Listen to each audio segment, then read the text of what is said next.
the past. We'll be loose from oppressions at last. How united we ever will stand for the welfare of all in this land. Hail hooray to our island, St. Andrew, Old Providence and Little St. Catherine. Soon your children will gain to each attainment every merit which ever received. No more strangers will rule in our home. No injustice to cause us to roam. We have the help of the Almighty above, who shall lead us along in His love. Hail hooray to our island, St. Andrew, Old Providence and Little St. Catherine. Soon your children will gain to each attainment every merit whichever received.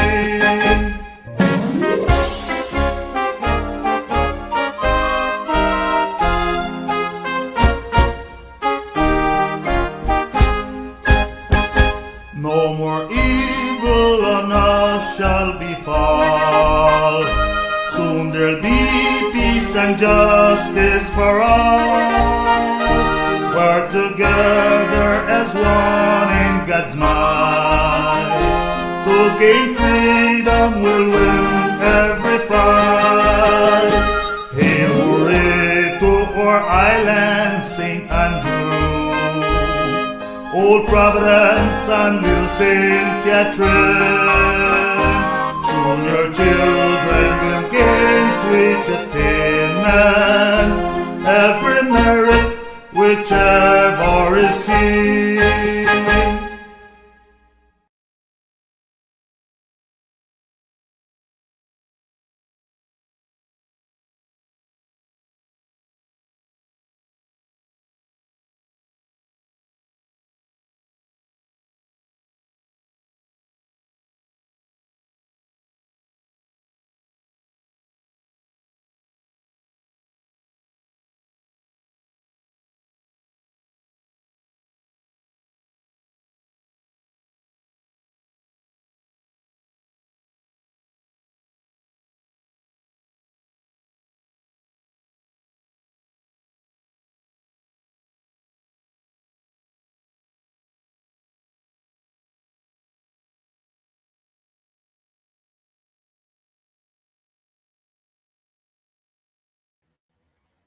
Welcome to everyone. This is our Vice of the Raizal Nation streaming program. This is a special edition that we're doing today, March 4th, 2026. Is a space we open to give way to our candidates to the House of Representatives of Colombia, particularly our Raizal candidates. This is sponsored by the Raizal Development Center and the Raizal Diaspora. And this is spaces that we have to connect the Raizal people on the territory as well as the Raizal people outside of the territory in the diaspora. We seek in unity amongst us to unite force and stand for our territory, our rights, and the benefits and best future for the next generation. We have today 9 candidates invited, and we're expecting the 9 of them, if they don't have no setback. And it will be a space basically to hear from them. They can interact with the people. They can share the vision that they have and so forth. And we're going right off into action. We asked Pastor Edgardo Martinez from the Raizal Diaspora to does take the moment to carry us to a space to harmonize our spirit through a prayer and wish the best output from this dialogue between us. Pastor Gardo? Thank you, Brother Jairo. Let us pray. Heavenly Father, we come before you with gratitude for the gift of community and for the opportunity to gather as one Raizal people, seeking wisdom, unity, and clarity. Tonight, as we welcome the voices of those who aspire to serve our islands, we ask for your guidance and your peace to be present in this dialogue. Grant each candidate the grace to speak with sincerity, integrity, and respect. Grant our listeners discerning hearts to hear with fairness and hope. Help us remember that leadership is service, that service requires humility, and that true wisdom comes from you.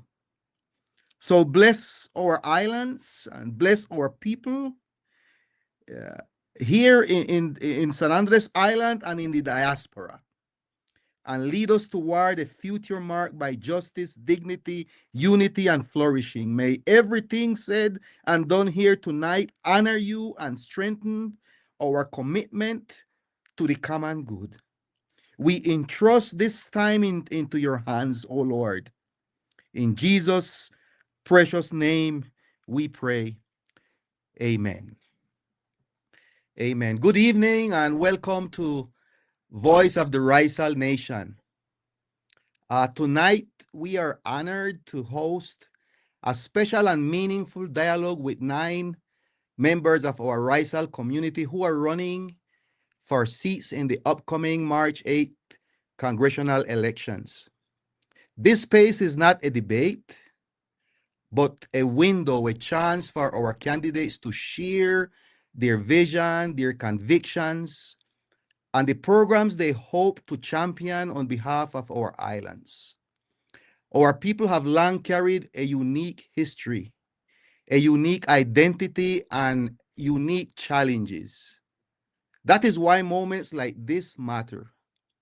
They allow us to hear directly from those who seek to represent us, to steward our concerns, and to advocate for our well-being of our islands. Tonight's conversation is about clarity, transparency, and service. It is about hearing the heart behind the proposals and understanding how each vision connects to the future we all long for as a Raizal nation. We thank our candidates for joining us, and we thank every listener for engaging thoughtfully and respectfully.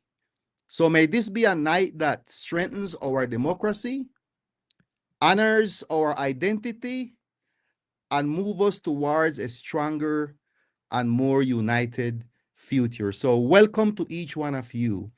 Before we begin hearing from our candidates, we want to ensure that everyone understands how tonight's dialogue will flow.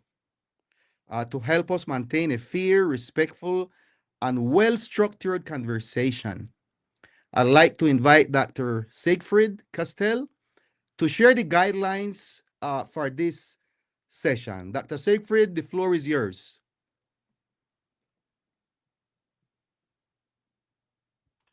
Good evening, everyone. Good evening to our Raizal candidates. Good evening to the people from our archipelago. And good evening to all our listeners on Facebook Live, on YouTube Live, and all the members of the diaspora. This gathering that we have tonight, we have some different guidelines that we'd like to follow. We have some basic rules that we like to follow, and I would like you to please put attention. So we invite the Raizal candidates for the House of Representatives equally. Each candidate has the same time and the same conditions in this space. And it is important to clarify that this transmission has no paid political advertising. For this reason, candidates are kindly asked not to engage in politics campaigning, such as asking people to vote for you or things like that. You had the opportunity already in your campaign, and according to the law, well then electoral campaigning finished, so we cannot do in propaganda. And we have this clear that this just has space for debate, right? And space for dialogue. So the purpose of this encounter is not about politics, but is the purpose of clarity. The purpose is of accountability. And most importantly, the purpose is to create a space for dialogue where all of us, listeners and all of us participating, carefully can listen to your proposals, focus on sustainability, dignity, and also self-determination.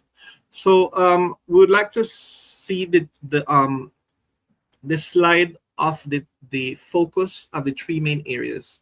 Go ahead with that part first, please. The second slide, please.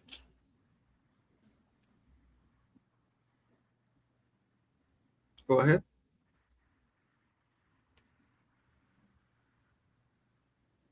Next slide, please.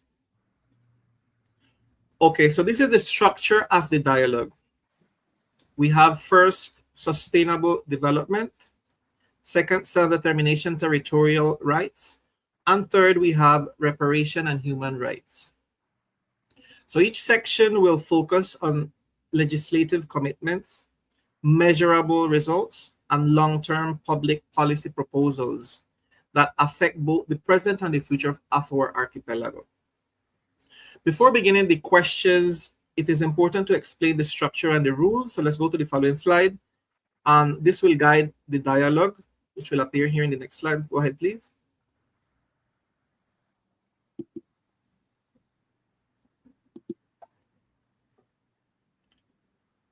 Each candidate will have 3 minutes to present an agenda, and that is before starting the questions, and 1 minute to answer each question.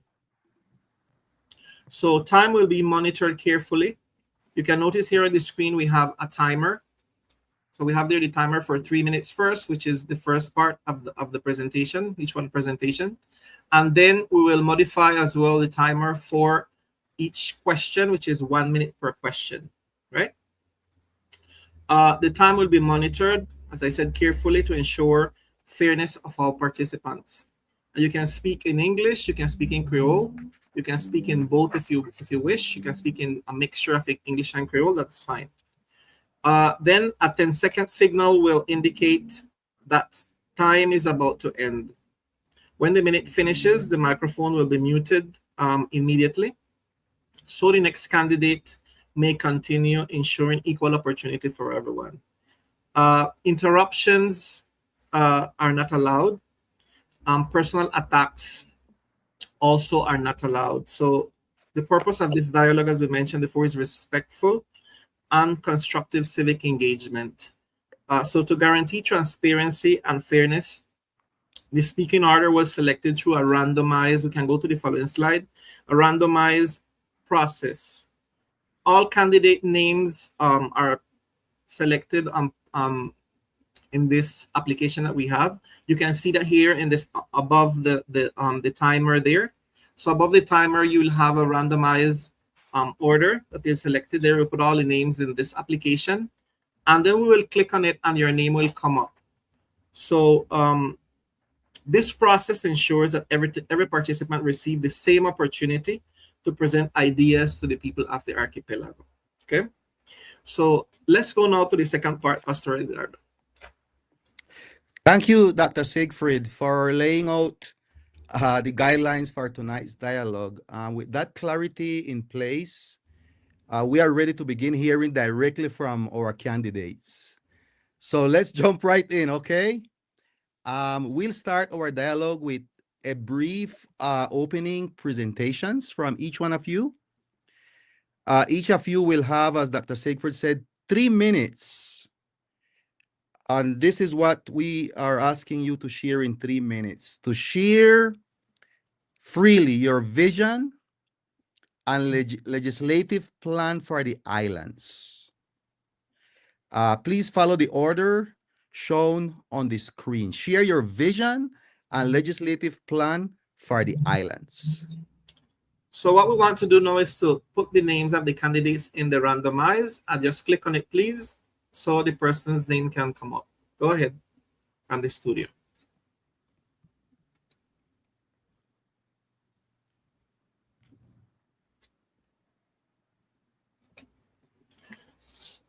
Please present the person we have here with us, Hiram. Who is Mr. Christian? Go ahead.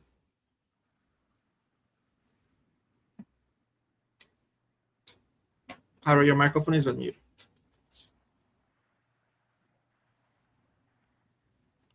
The candidate can present himself as well, too. Okay. Yes, right. The candidate can take the first, second, then to present himself and continue what we agree to share his agenda, his vision, and so forth. Sure.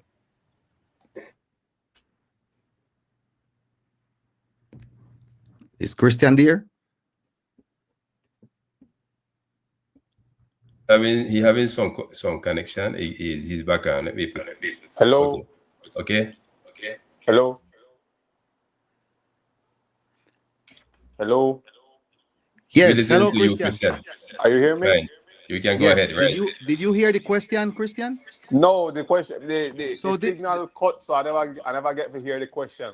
Okay, so you have 3 minutes. This is our first part. Each candidate have 3 minutes to share your vision and legislative plan for the islands.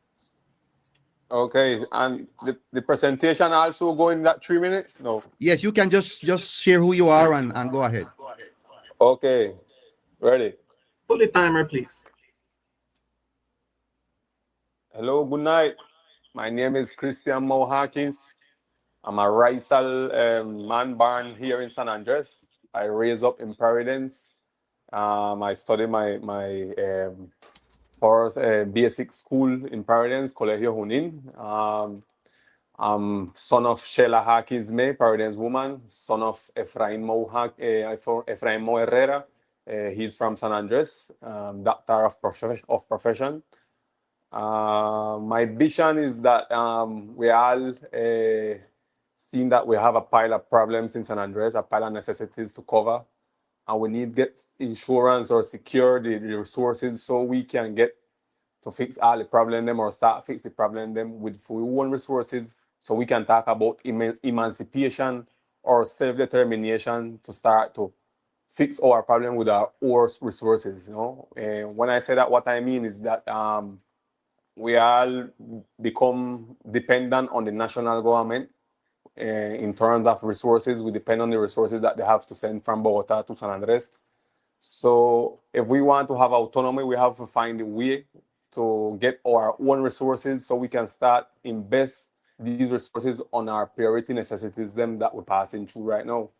So that is the aim and the vision we have. We need to have our solutions sustainably in our time.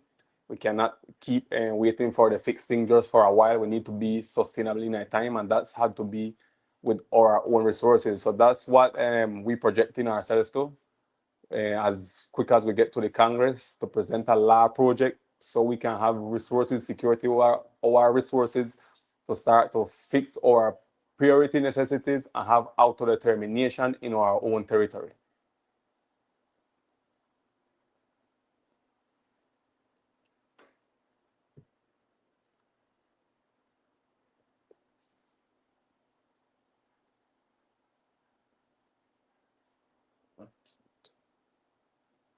Hello.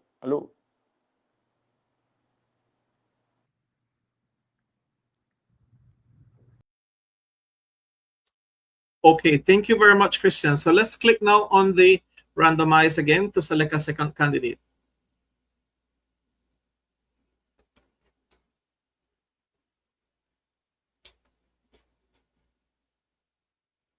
Click on the randomize here, please, from the studio to select the second person.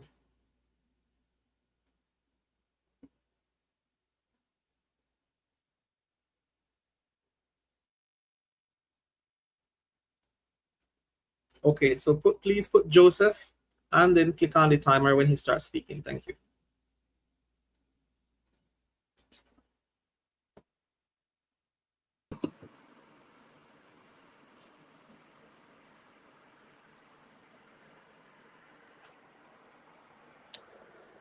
Hello, good night to everyone who's watching us.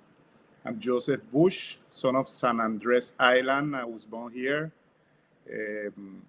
I'm an entrepreneur. I have a restaurant. I live here in the island of San Andres. I was raised here. I study here. My whole family is from here, from San Andres. En esta noche quiero dirigirme a ustedes en español, porque este es un lenguaje, este es un momento en el que debemos dirigirnos en un lenguaje más técnico y realmente necesito expresar de una manera más correcta lo que le quiero dar a conocer a la comunidad raizal. Bueno, soy un empresario isleño, nacido y criado aquí en la isla de San Andrés, Raizal, que durante más de 15 años ha luchado por la cultura y por las expresiones culturales del archipiélago, llevándolas a múltiples escenarios en el mundo. Desde hace ya varios años me he dedicado al activismo político y por eso estoy aquí hoy presente. Mis propuestas son basadas en 3 pilares.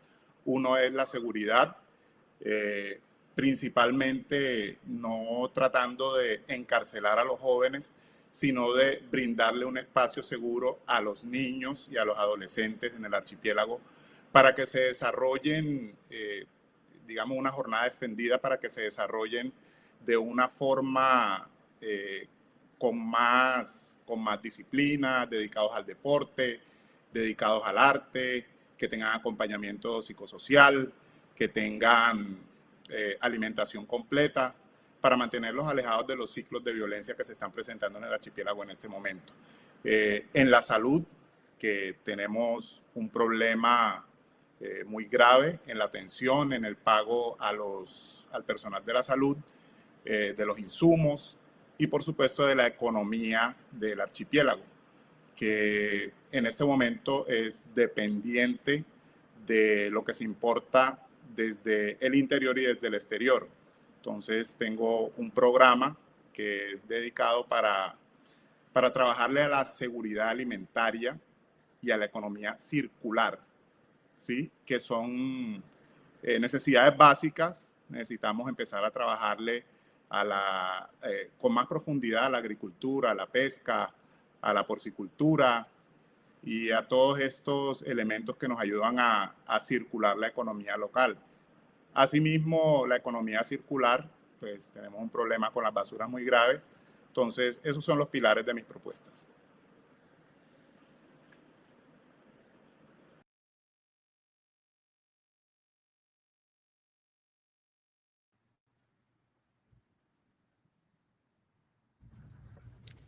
Thank you, Joseph. And we just want to ask our candidates to, if you can also speak in Creole.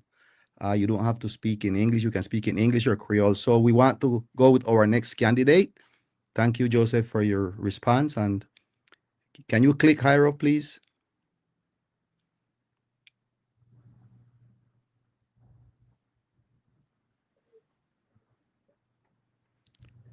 Brother Shawad.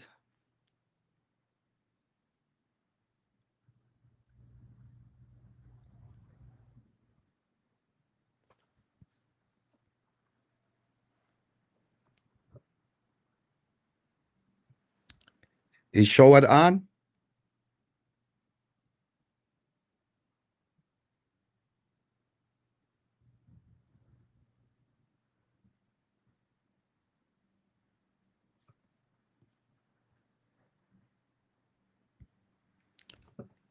If Shawad is not on, we can go with another candidate.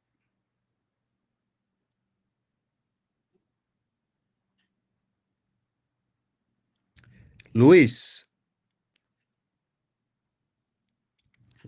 Let's get Luis on, please.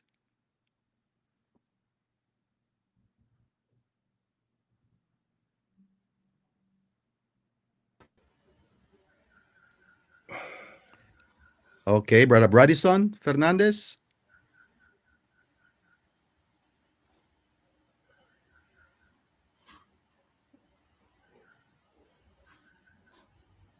We are Is he not on, Jairo? we having a problem. We have some on the backstage, but they don't have they have names not corresponding, so we don't know who they are. That's the difficulty. We have two-person. We have Eileen, one that labeled as Eileen and one that labeled as Gabby. We ask that they identify themselves so we can know is who to know who to pass.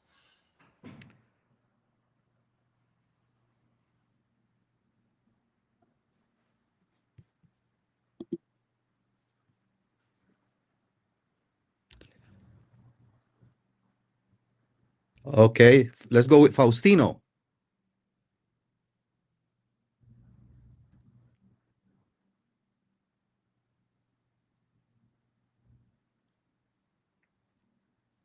Is Faustino is not on?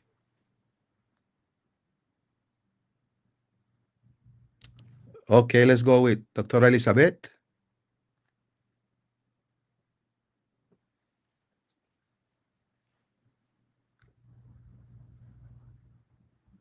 Hillary.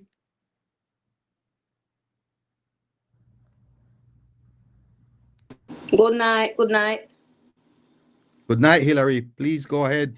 I don't know if you heard what was this first question. No, sir. Getting late, please. Sorry. Okay, so you have 3 minutes, Hillary. Good night to share freely your vision and legislative plan for the islands, for our people. You Three can present minutes. yourself, introduce yourself, and just go right ahead into your answer. Pass that there, but with 3 minutes, me only don't talk my names. Just go ahead. Just do what you can. Okay. Good evening to each and everyone. My name is Hilary Rodriguez Martinez. I'm a Raizal lady from the section of Mission Hill. I'm attorney in law. I'm specialized in public law and procurement. And I have a master in law and economics from the Universidad Externado de Colombia. Well, I have almost more than 14 years experience, and well, lately I've been working on my own law office, which is HR consulting. And well, right now, I'm aspiring for the Congress. Well, I have my vision of Archipelago. I believe San Andres need a depuration of leaderships. I have to be clear in that. I believe we have leadership that has failed, political leadership that has failed our community, that are not giving the results. And I believe our island and our community deserve a lot more than what we have been receiving through all these years. I have several things that I want to work on when I reach to the camera. One of the first one is the overcoming, help to overcome the poverty in our archipelago. And how I expect to do that. Throughout, you all know that we have the CISBEN system in San Andres and Providence. Well, in Colombia in general. Um, we as Raizal people, we represent a problematic, and is that through our lifestyle, because of our lifestyle, we always stay in the highest CISBEN. So when time they have any aid from the national government and Raizal people try to apply, we can't get to it. So I'm proposing to work on the CISBEN to create a special category of CISBEN for the Raizal community of San Andres Province and Ketlina, just as the indigenous people and have their own system. So far, we won't depend on the type of categorization that the rest of the country use or depends on. Why? Because we have situation in the island that make we look like we are rich, but we not rich. For example, if they ask you, this is been ask question like if you own a house, yes, we own house. Not that we have the money to buy a house, but we have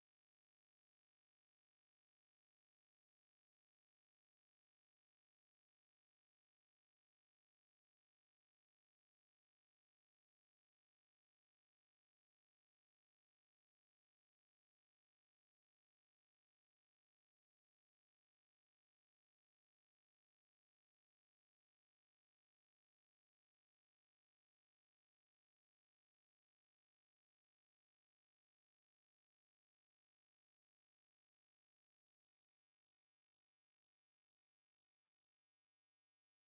So we're having some technical issues. Hillary is having some technical issues. So the time almost finished as well. So in the meantime, let's click again on the randomize. So far we have connected Milet, Joseph already presented, Christian already presented, Hillary already presented. And we have someone as Gabi and Eileen. Can you please tell us your name, Gabi and Eileen? We don't know who exactly is connected. Oh, okay. Says Gabi is someone helping Christian. Okay, sorry. So I think we don't have any more candidates connected so far. So we can go to the first section, Pastor Edgardo. Is Hillary disconnected? Was Hillary disconnected? Because Dr. Siegfried, you will do the next question.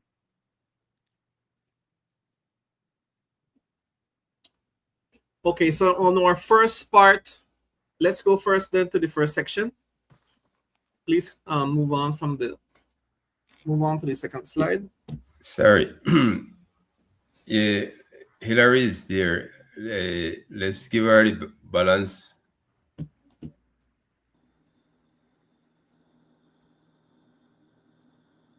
Hillary, continue, please. Okay. How much time I have? 1 minute. Okay, well, make a cut the one from this is Ben right there. Anyway, the intention of that is to allow Raizal people to have more access to the national and local ears. You have a lot of Raizal people that live in condition of poverty and then can't get access to ears because always we see in the highest rate of cis-ben. So we need fix that for Raizal community. Another thing I want to work on is on this the local businesses, to support the local businesses in public procurement. Right now what happening is that a lot of our local, a lot of the contracts of San Andres and Providence end up in hands of entrepreneurs or businesses from outside of the island. And I believe that shouldn't, I believe the right thing or the just thing is for Raizal businesses, Raizal business owners to have access to the public procurement in San Andres and Providence because it is our market. So for that, what I propose is a modification on the contractual law, national contractual law, in order to allow that that the public procurement in San Andres can be closed to for the participation only of local businesses. I believe me, it's done right there.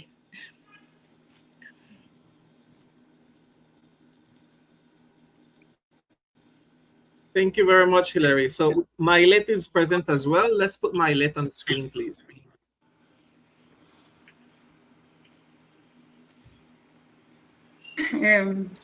I'm Mailet Arjona Kelly, teacher Desi Kelly Data, Raizal Phantom. I'm social communicator, a mother, daughter, wife, friend. I'm so happy to be here right now to share my vision for our island. I stand before you with a deep sense of responsibility, commitment, and love for San Andres, Providence, and Catalina. My vision for our island is clear and strong. I will fight for a health system that truly works for our people, one that respects our insular reality and culture. I will defend our autonomy, strengthen our economy, and we have ensure development. My commitment is simple, that our people be first always. That just how I talk to everybody and tell everybody, I'm not going to talk about nothing else till we have our health in order, because it's what I commit for and what San Andres really need in this moment. So I'm here to respond for all our Raizal people. I'm here because I want to work. I'm here because we need. So thanks to this invitation tonight.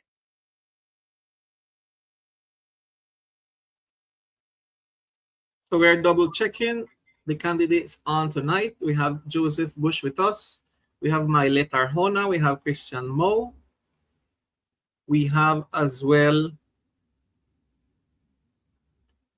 Hilary Rodriguez. And we have someone connected as Eileen, but we don't know who this person is. Okay, so those are the candidates we have connected. So let's go now to the first section, please. We're going to see the structure again. So we have three thematic categories. The first part is sustainable development. And let's jump right into the first question, please. Please go ahead to the first slide. Please put it bigger because it's too small. If you can.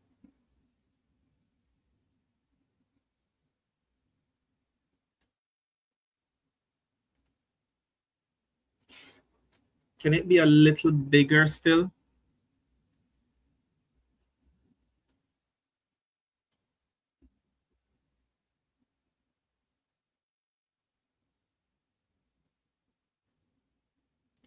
While we fix the slide, we will just pay attention, please, the candidates connected.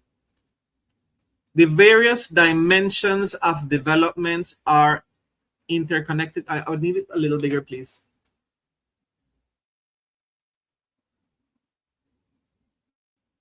Can you try and put it a little bigger?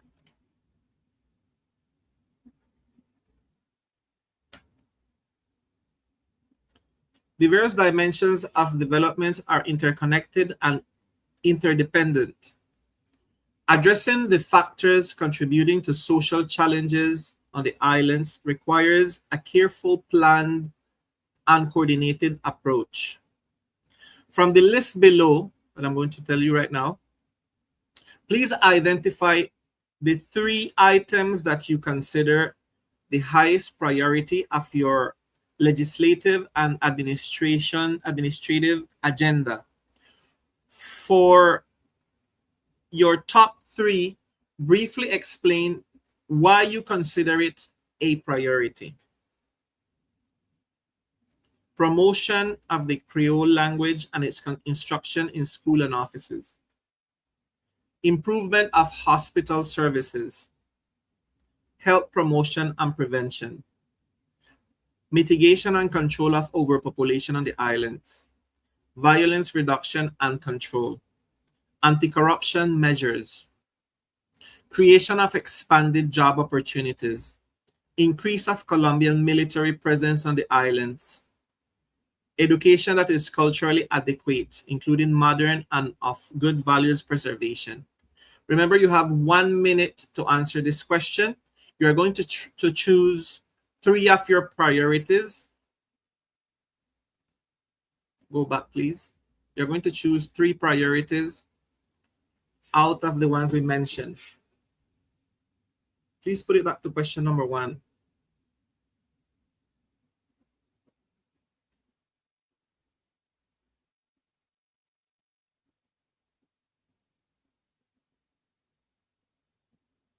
You need to put it back to question number 1, please. It went to question 3.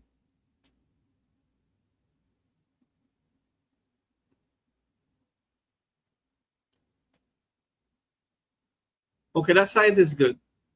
Let's click now on the randomize and put the timer on 1 minute, please.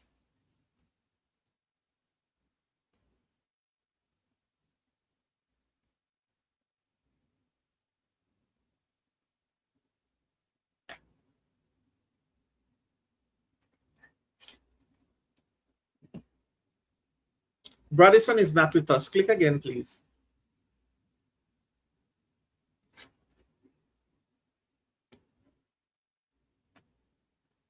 Louis is not with us either. Please click again. Shahwal is not with us either. Faustino is not with us either.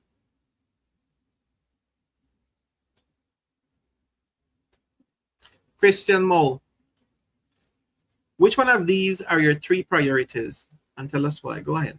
Well, first, I want to say that all of them is important. Hell, but the questions are gone. When you put me on the okay, here I have it again. Okay. First of all, I want to say all is important, but my top 3 first is improvement of hospital services, migration and control of our population, and creation of expanded job opportunities.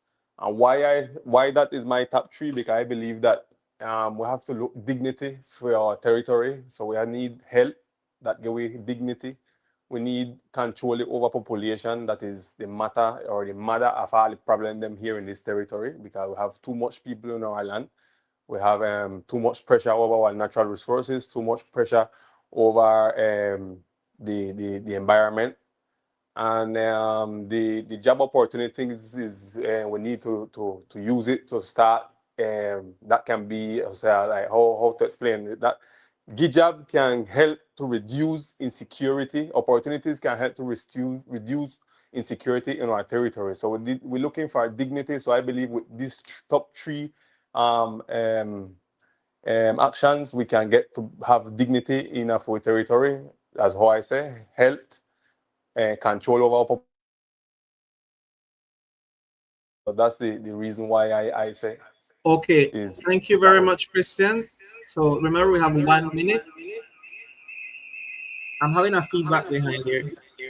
Okay, let's put now the second. Let's put the randomizer again.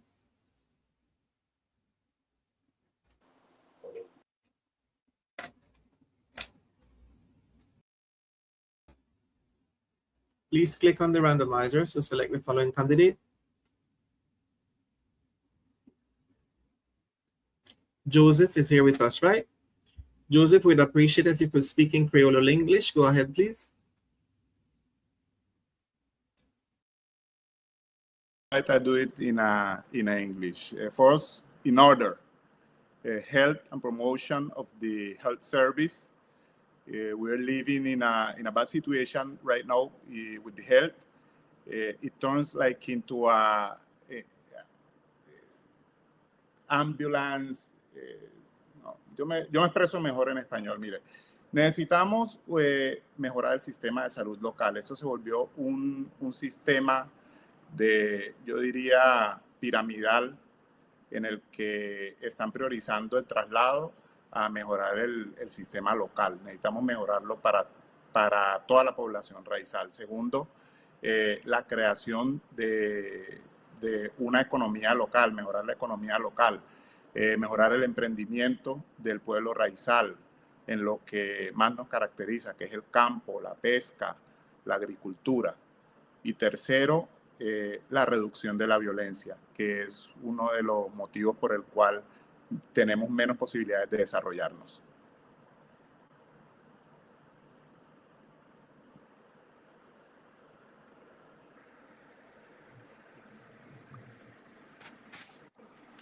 All right. Thank you guys for your responses.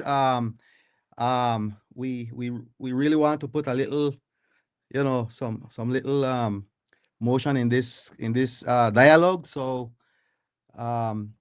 it's a serious dialogue, but you can also smile and just feel some joy as we go through these questions. So we are moving now to question Pastor, number 2. Sorry, we still have one person that has not speak. Hillary. Oh yeah, sorry. Go ahead, Hillary. Sorry. You get the answer with me now. Okay, my 3 priorities. I did the wait. Okay. Education that is culturally adequate, even though some of them is not on my proposal, but education that is culturally adequate is important to me. The health promotion and prevention is important to me. But the principal one for me is anti-corruption measures, because our island have 30 years under corruption. And it's not a corruption that come from outside. It's a corruption that is in here, stuck in San Andres Island, and not they allow it to prosper in a nonsense at all. In the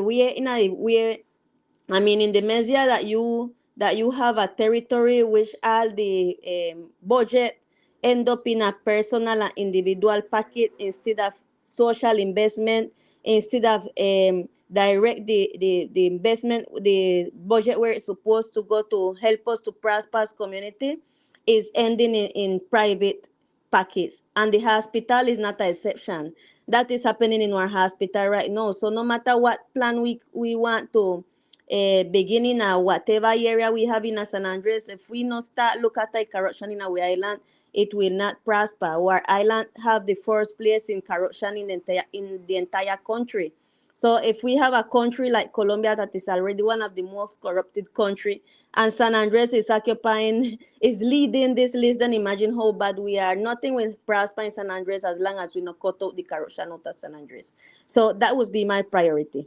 Thank you very much. Pastor, you can go on to question number 2. Go ahead, please. Very good, very good. So question number 2, are we going to do the sorteo before we do the question, or we do the question first? So question number 2, just listen carefully, and if you all could put it on the screen, please.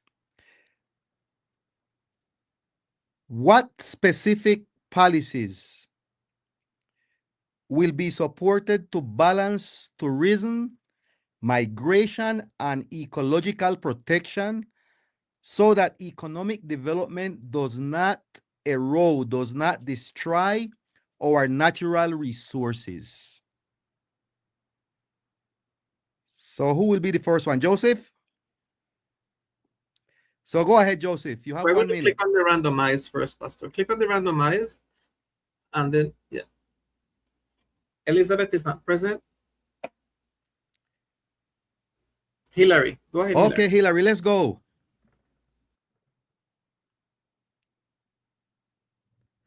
You have the word. Policies.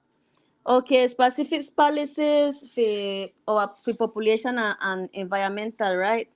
To balance tourism, migration, and ecological protection so that economic development does not destroy our natural resources.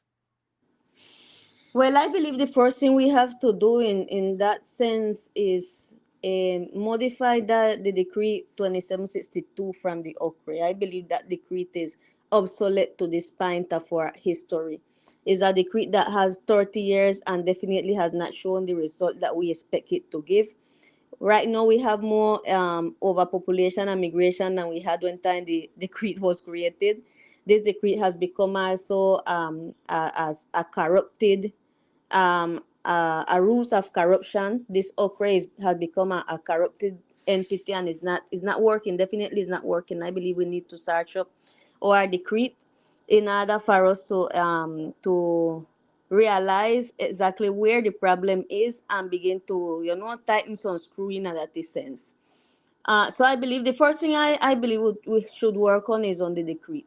Let's see what is working and what is not working and make the modification that is needed in order for us to have a development that that goes by the hand with obviously environment and migration and the population of our island.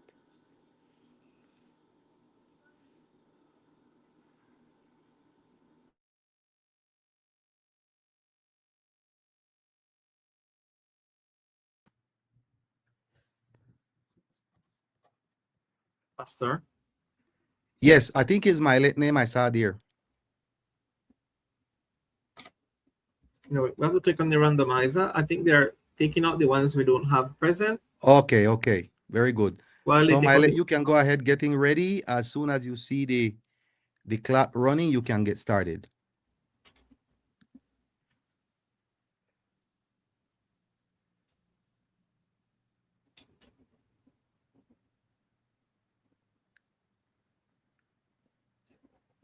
they're arranging the randomizer, taking out the candidates not present.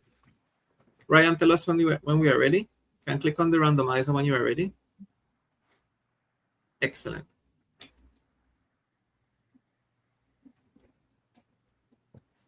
Luis is not present. Hi, Rosem, my light is not connected. I don't know if she drop out. So let's invite Joseph. Joseph, come ahead. Joseph, yes. Yes, sir. Bueno, conseguir ese balance es muy difícil. Las políticas para lograrlo tienen que tratarse desde un enfoque pensado más en la comunidad, ¿sí? En este momento, digamos que siempre que se piensa en infraestructura, siempre que se piensa en cualquier obra que pueda beneficiar a un sector, se piensa primero en beneficiar al sector turístico. Lo primero que hay que hacer es vigilar esto y mirar que las políticas estatales, las políticas locales, beneficien primero a nosotros, los habitantes del archipiélago. De la misma forma, desde el Congreso de la República, está en nuestro haber, en nuestro deber, vigilar todos los recursos que llegan al archipiélago. De tal manera que en gran parte está en nuestras manos lograr que haya un balance entre el desarrollo social, económico y cultural del archipiélago. No hay reloj, entonces no sé si tenemos más tiempo. Okay, we have 1 minute per person, Joseph. And then we have, so Hillary already spoke, Joseph and Christian. So we can go to the following question then, Pastor, because we don't see my connected. Okay, you can do the number 3. Okay, let's go on to question number 3, please. How will employment opportunities for young people? So this is for Hillary, Joseph, and Christian Mo. How will employment opportunities for young people be expanded in ways that reduce migration pressures and social inequality, especially for the Raizals? And I'll repeat that for you guys. So we're going to give them 2 minutes. You're going to have 2 minutes each person. We're going to extend the time. Since we don't have all the candidates present, we're going to expand the time to 2 minutes. How will employment opportunities for young people be expanded in ways that reduce migration pressures and social inequality, especially for Raizals? Hillary, go ahead. Hello, yes, sir. Okay. How would the employment of Raizal, please repeat it for me, sorry. They move on, Aneva. Sorry. How will employment opportunities for young people be expanded in ways that reduce migration pressure Just and leave it like social that, inequality? Brian. Let's leave the screen like that. Since we don't have all the candidates connected, we can leave the screen like that so they can see the questions all the time. Go ahead, Hillary. Well, I will go back to the same one of the same point I touched already. San Andres' problem is this political system that we have and the leadership that we have. We have the problem with the youth and the opportunities for young people in our island is that we under a pressure, a situation that if you don't work with social politician, you don't have opportunities in your homeland. So no matter how much speech I could give here, I will going back to the same thing. We need anti-corruption measures in our island. We definitely need it because the reason why young people are leaving the island and lack of opportunities is through this political system that we're managing in our territory. A lot of young professionals rather stay out of the island just because they don't have the political connection here in San Andres. So they need to move. So I don't know really how would you open opportunity for young people if we not change this political system in San Andres. It's really complicated. It's a question that is really complicated to answer because to me everything is just upside down with the way how they have been managing political system in San Andres. Like you just have a political group there that all the interest is to keep the power, and if to keep the power they have to displace the own Raizal people, they are going to do it. That is that is in short words everything that is happening here in San Andres and the opportunities for young people. That's all. Thank you very much, Hilary. So let's bring Christian Mo. No, Christian Mo, tell us what do you think? Oh, but first, I didn't get to answer the second question. I do Yes, want to answer the that's second. what I was remembering. Go ahead. Yes, Yeah. Yeah, let's you go have back to to second question for Christian, and then right away, Christian, we can answer question number 3. Ready? Yes. Okay, then I think that the answer for this question, first we have to make what estudio capacidad de carga, so we can determine what type of policy we apply to reduce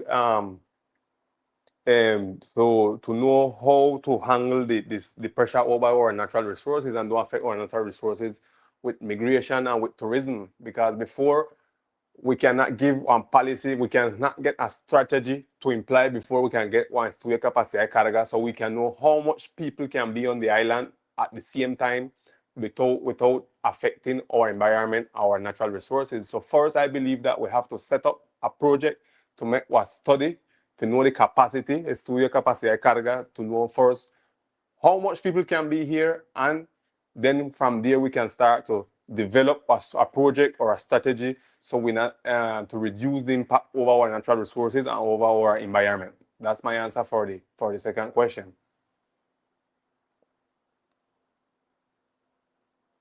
Very good. Let's go on to question number 3 for Christian right away. Continue, Christian, with number 3.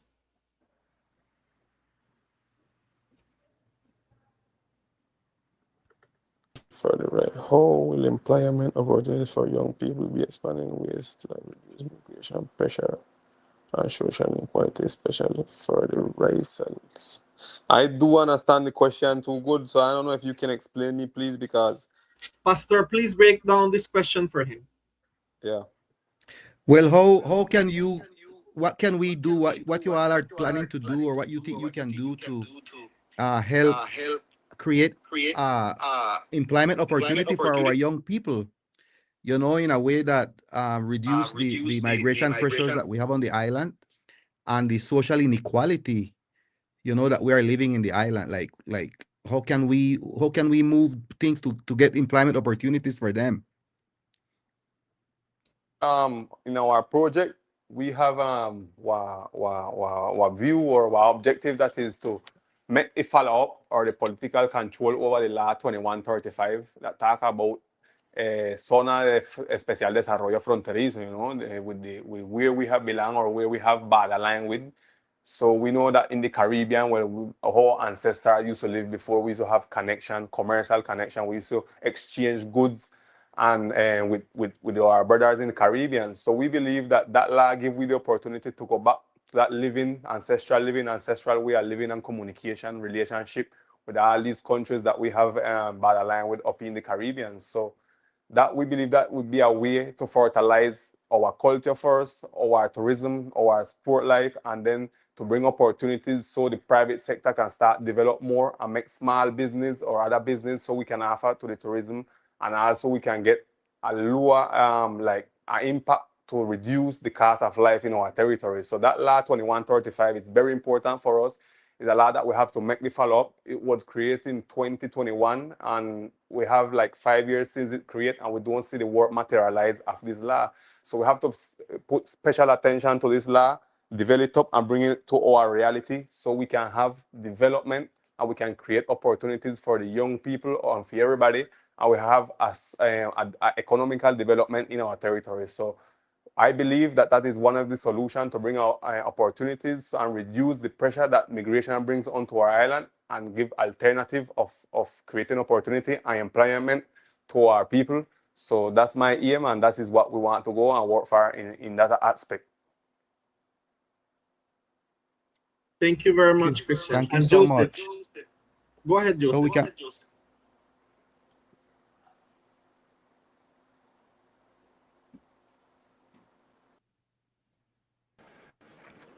Bueno, en todo momento el pueblo raizal se expresa permanentemente acerca de la autonomía.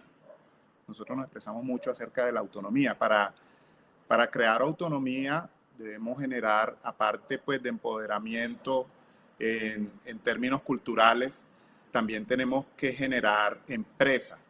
Yo no me enfocaría tanto en la creación de empleo, sino en impulsar el emprendimiento de la población raizal. Por eso, dentro de mi proyecto de ley principal, que es el Seaflower Skies, lo que yo planteo es generar un fondo para el emprendimiento, ¿sí? Y precisamente lo estoy, digamos, enfocando en digamos, los aspectos culturales que son más relevantes en términos de economía para la población raizal, que son el campo, la pesca, la seguridad alimentaria. Nosotros estamos en un territorio en el que el 95% de los alimentos se importan, ¿sí? Nosotros tenemos que empezar a ingresar a esa cadena de valor para no solamente obtener productos más frescos que contribuyan a la salud, sino también más económicos y que nuestros hermanos raizales también encuentren formas de generar empresa y dejemos la dependencia del Estado. Para mí ese es como uno de los ejes centrales, tratar de dejar de depender del Estado. O sea, si nosotros queremos ser un pueblo autónomo, no podemos depender de un contrato, no podemos depender de una licitación. Tenemos que empezar a pensar ya es en crear una economía propia. Por eso estoy impulsando, enfocándome un poco más en el emprendimiento que en el empleo. Okay, very good. Thank you so much, Joseph. So we are going to move on now to question number 4. I understand that Showad is now connected. So we would have 4 candidates connected right now. And question number 4, question number 4, question number 4.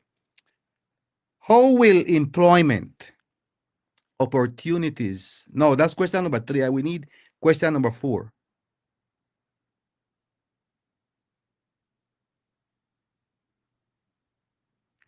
As we move to section 2, the following slide.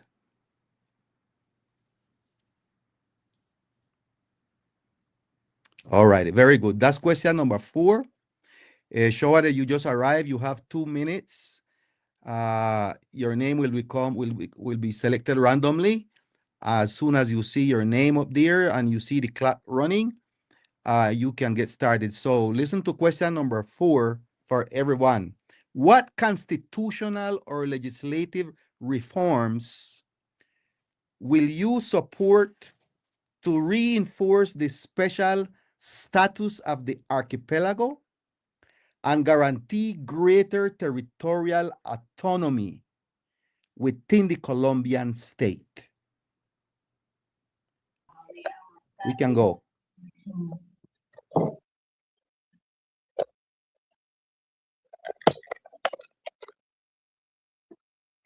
Hello, good night. I think this question is my right.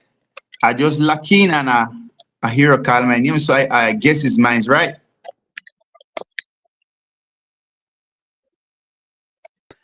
And then as you see your name, Okay, perfect. Hyra, can you please put the clock or who?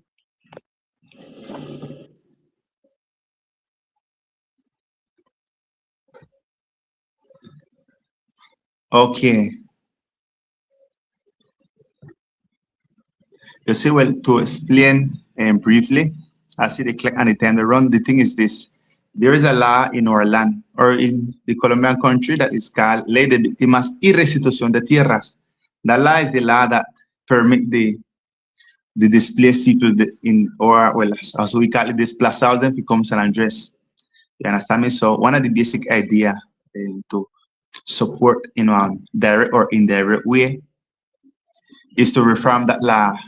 Only to change one single article from that law, and it's because of enfoque diferencial, or what they call discriminación positiva. Because the fact is that, well, these people can't come to our territory because our territory is really small. We only have 27 square kilometer. So that make, like, apart from the we got what we call zonas blandas and zonas húmedas. You understand me? So the truth is that they can't come here, but they have to be by law. Just how the law permit them to come. And when they come with education, job, and host, things that our people don't have. So the idea is to reform that article from that law so that somehow well, they can start come. And all benefit when they receive go directly to our people, because we have to understand, say, this entity and can decide when they take land or money from the drug traffickers, they give these people, and they don't public that, like they don't make it publicly. It's something I do secretly. So, well, by law, we have to reform that law, because in a direct or indirect way, that going to support the special status that we have, or this archipelago have, as ethnic, and also as in Spanish they call it insularidad. You understand me? So I believe strongly that the right way that we can attack our special condition is reforming that one of the law, because as Congress what we deal specifically is law, so we have to attack law.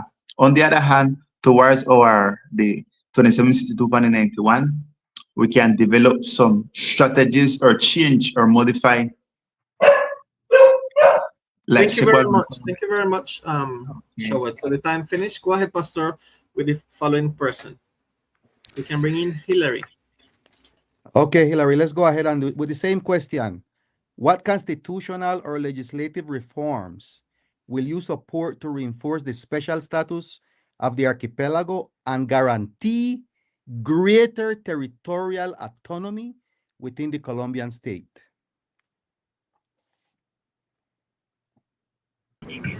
Yes, good night. Well, look, I really believe the Article 310 from the Constitution already gives San Andres a big autonomy. And we have laws that can guarantee that autonomy.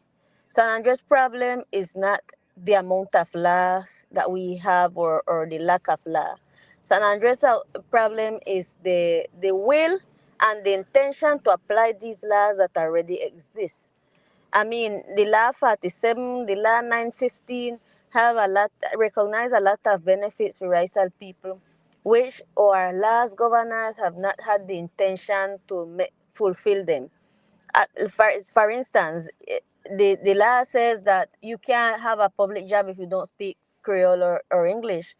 And what Raizal people do, they make a test and everybody pass that test. Pais or no Pais or Raizal or no Raizal, speak or no speak, everybody. I don't know if first person will lose that test. So I believe San Andres' problem is not the amount of laws. Actually, San Andres is the only territory in Colombia where we have an article like the Article 310 in the Constitution. The problem is that we have not used our law and we are not exercising our rights because it is not convenient to X or Y persons in the power. We have an okra that's supposed to control migration, and when time election time come, the okra become a ballot. So they give okra in order for the people that can come and vote. So the problem is not our laws. The problem is the will to apply the laws them in San Andres Island. Nevertheless, if I would have to modify anything or push a modification for any law, would be the Decree 2762. As I say at the beginning of my intervention, I believe the decree has stayed behind time. I believe the decree needs to be studied at this point of our history because it's not giving the result that we expect it to give. San Andres population is 3-4 times the population we had when the Okra was created, which means that it has caused a complete contrary effect in our territory. The Okra has become a business for. Thank you very much, Hillary. Okay. You're welcome. I'm finished. Thank you. So Joseph, go ahead.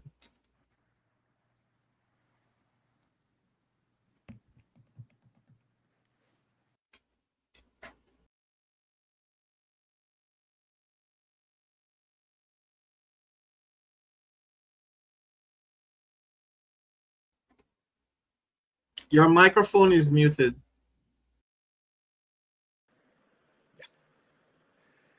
Sin lugar a dudas, tenemos que entrar a reglamentar la ley 47.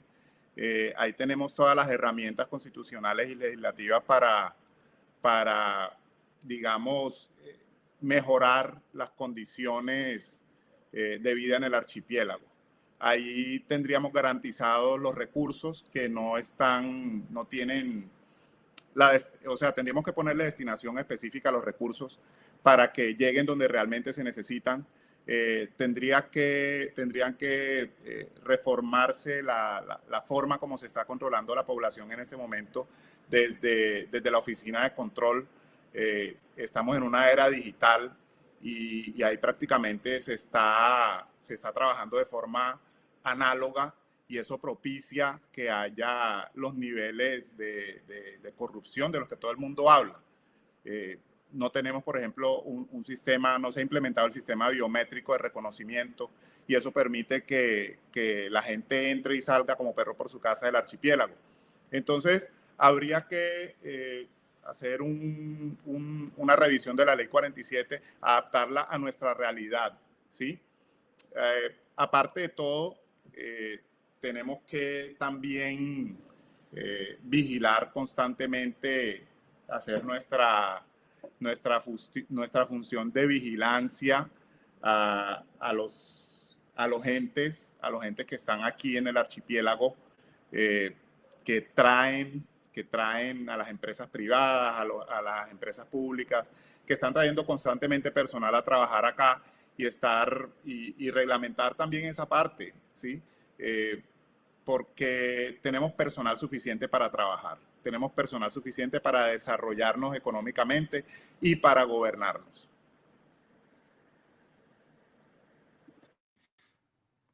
Very good. Thank you, Joseph. Who else is coming now? Christian? Yes, Christian Mo, please. Territorial out. You all hear me? Yes.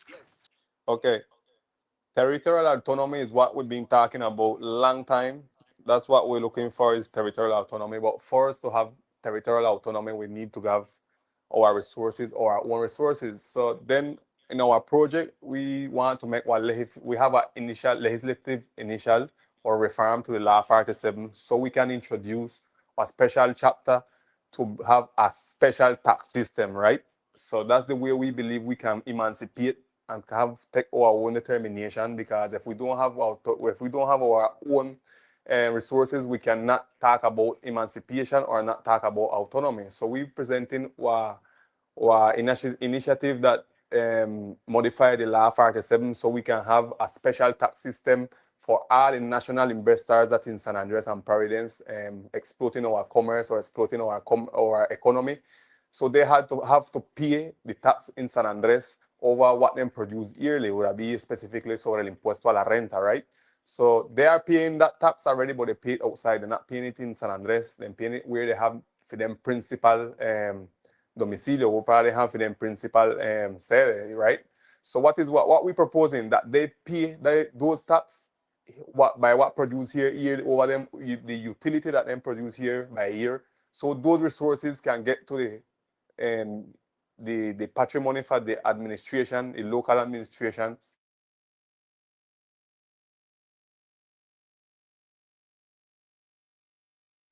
Christian is having That some to fix the technical problem that we have here. That is a projection that we need to have in San Andres. I believe that is the only way we can have a projection and talk about autonomy. If not, we have still having all the problems then that we live in today, insecurity, bad health service, and then we can look around and then we have other places that implement that special tax system already, you know, like Islas Canarias and Barbados. They are territories that function by a special tax system, and that's what we're proposing, to have autonomy territorial autonomy in San Andres and Providence. So that is the aim that we have, to present the modification of Law 47, introducing a chapter of a special tax system. So these persons have to pay over Thank you the very much, utility Christian. by year, and these resources will stay for. Okay, thank you, Christian. I think it's Shawad. Shawad should come on over. Shawad, you have the question there.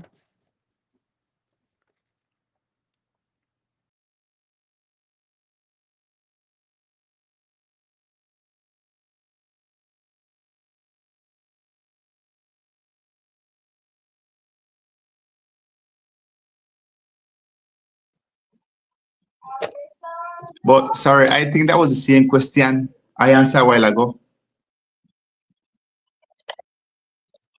And just to make sure, I answered that question a while ago.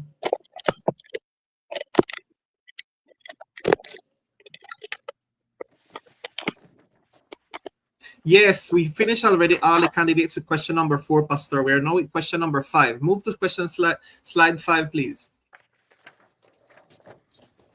How will you defend the collective territorial rights of the Raizal people in the face of external economic interests, national infrastructure projects, or private investment initiatives?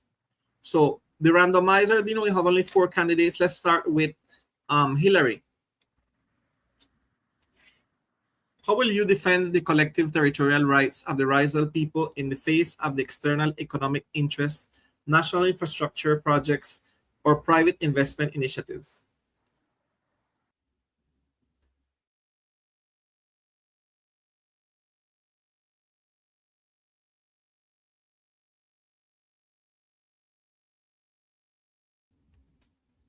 Your microphone is on mute, Hillary.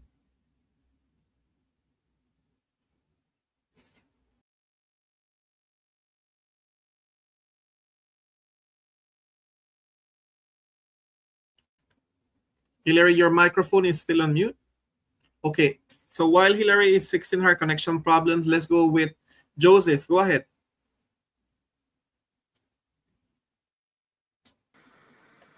Bueno, yo creo que la mejor forma de protegernos, de proteger nuestros intereses de la, digamos, de la inversión extranjera y de todas estas iniciativas de infraestructura es haciéndolo nosotros, o sea, desarrollando la economía local nosotros. El desarrollo es algo que llega con el tiempo siempre, o sea, somos un destino indudablemente turístico.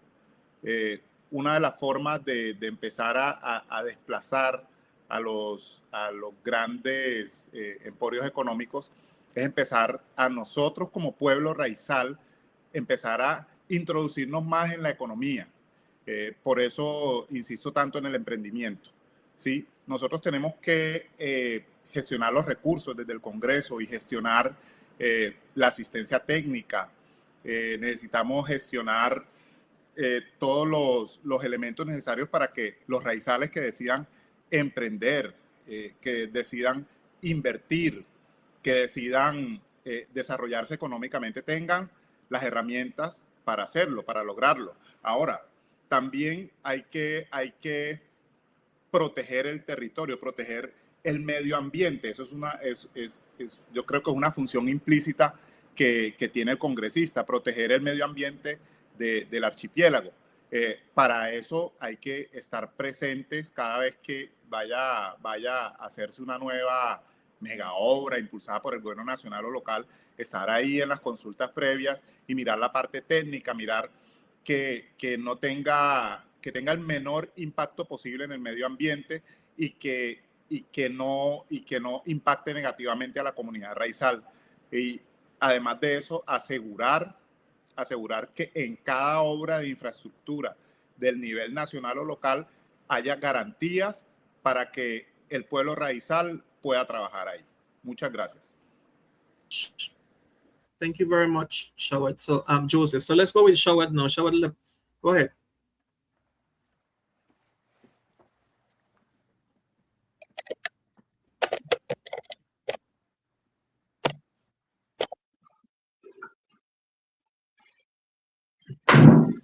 Okay, well, I already have the question here. So, what of my proposal on behalf of the CM question is to create one special regime of public contract, un régimen especial de contratación pública, because as we can see and as we can feel it in our flesh, here in the island, whenever they open what we call a licitación, like it open nationally, you understand me? So if the 5 person from San Andres got the profile, they compete against like 500 ton over in side. So the more probability for them get the contract in at the program in SECOP is them.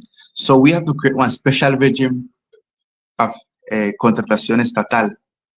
You understand me? So if we not create that regime, like our architect, well, who have been complaining to me, and just so a liar who want somehow will make one, participate in one licitation, all of them have the same problem. You understand me? Whenever you want to compete, you they compete against 1,000, against 1 or 5 of us. So the idea is to close the competition only to people who they San Andres. This one permit always in the contractual process, where they have to build, for example, one is local for the one is building for the Fiscalia, for Procuraria, which has to go through a specific on public contract. We can, or people from here can be the one who win it because it closed. Not only actually the okra, because then they get actually the okra is something that they walk over. As for example, someone mentioned, they just give them on course and they get the course or whatever thing, they get the permission temporarily. The point is to make sure that close so that our professional can have the first step, the favorability, the favor, so they can make sure they get that contract. Apart from that, well, we want to create one regime of régimen especial tributario, where in the economical system, them can the company them can tribute here, like them who know they pay in tax here can begin to do it. Thank you very much, Shoet. So Christian, go ahead. Hillary is not connected. So when Christian finish with this, Pastor, you can continue with question number 6. Christian, go ahead. Well, I believe that we have a special tool or a special tool. Yeah, we call it a special tool. That is a fundamental right. That is the previous consultation. So we have to use the previous consultation always for all these national investments or for all these infrastructure projects, even before we accept them in our territory. So I believe that is one of the tools we have to use and make emphasis on to keep control over all these investment and all of these infrastructure projects in our territory.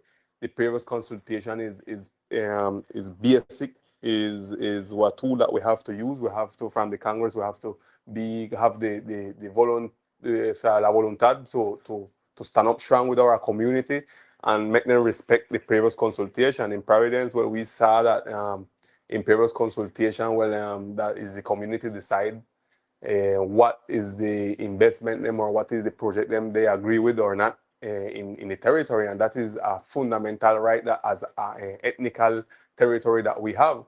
So one, by that side, focus a lot on previous consultation, and second, like I said before, to mitigate the impact, whatever who already doing or having economical activities in San Andres. We have to set up the special tax system so they can leave the resources for us. So it's two different views, two different look. One is the previous consultation, and the second one is the special tax system, and not permitting other people still coming in and do what they want in our territory and exploiting our commerce and exploiting our economy, and not leaving no resources to us, our community, and towards the problematic that we have here in our territory. So that is my look. Previous consultation is the key.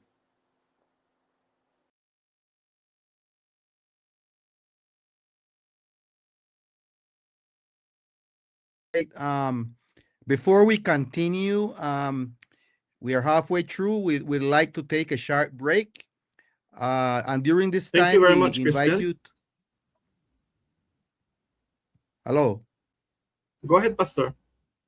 Okay, yeah. During this time, we invite you to watch an inspiring video song. This is a song of hope. Raizal shall rise. produced by our very own Raizal Prophet Felix Mitchell and sponsored by the Raizal Diaspora. So let it refresh your spirit as we prepare for the next part, for our final part of our dialogue tonight.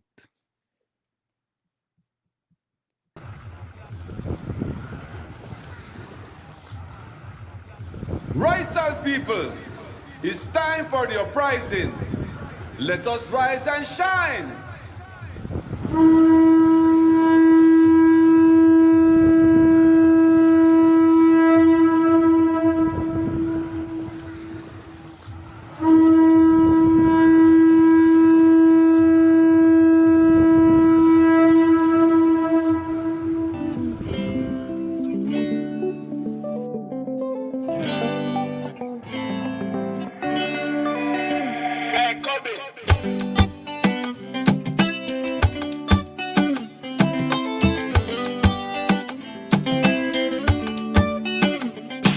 When things go wrong, as they sometimes will, when you feel like giving up, as you try to bother him, when you feel like smiling, but your heart feels so thrilly, yeah. Don't give up, rest if you will, but keep your unbroken will, yeah. Rise and shine bright. like the sun, the moon, and the stars in the sky. Rise and shine bright. Again and again, lift your head high. Rise and shine bright. So please, don't you cry. Rise and shine bright. Call on Jah, He will satisfy. Once again, me say rise, I shall rise. We don't have time to cry, everything will be fine. We stand strong, it's time to move on. We go reach to the stars, to the moon, to the sun. This is something me want to know if you understand. Raizal people give thanks to the Almighty One. Cause all of the grown are singing song. Rise and shine, so shall sing in a this a song. Rise and shine bright. Where there is light, there will be hope. Rise and shine bright. Oh, no, Jah, that is for sure. Rise and shine bright. Standing up strong, I reach for your goal. Rise and shine bright. Let us all unite with one heart and soul. One day our hearts will no more be hurt. All the pain and suffering rise up, it will surely work. The day we come together and stand up with determination, Then Raizal nation we'll shout out for liberation. To take back the territory. Cause this land that we fight to free our dignity. Free the chains and bandage of colony. Far away from home, but still worry about their own. Make it strangle and decolonize. Therefore, it had to run. Waiting for its diaspora through the island in the sun. Rise and shine out the Raizal, oh ye daughters and sons, yeah. And again, it will be nice. Do not yourself minimize. Sense of belonging must be sky high. Stand up strong, Raizal, where the sun of the sky. Leave the high nights of the royal fears. Just remember Jah come when the morning clear. Praise Jah and put your hand up in the air. In Jah hand now everything gone clear. wake up and live, Raizal. We soon clear the hill. If we stick together still, no way they could break our will. It's time to be great again. Arise and shine. Wake up and live. Boyaka, sayaka, mayaka. To free oneself from this corruption. So there will be no more pollution from colonizers, botheration. In the name of the creator of creation.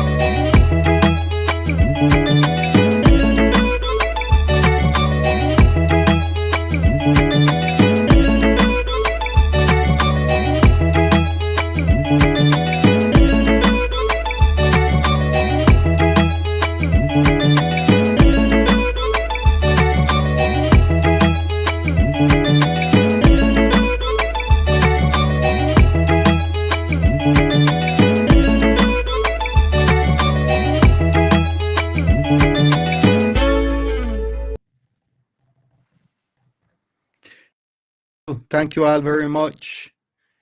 I hope this inspire you, inspire us, inspire our people who are listening in their homes. And we want to continue with our next final section, which is reparation, human rights, and civil disobedience. So question number 6 is, we'll have 2 minutes again. Question number 6 is as follow.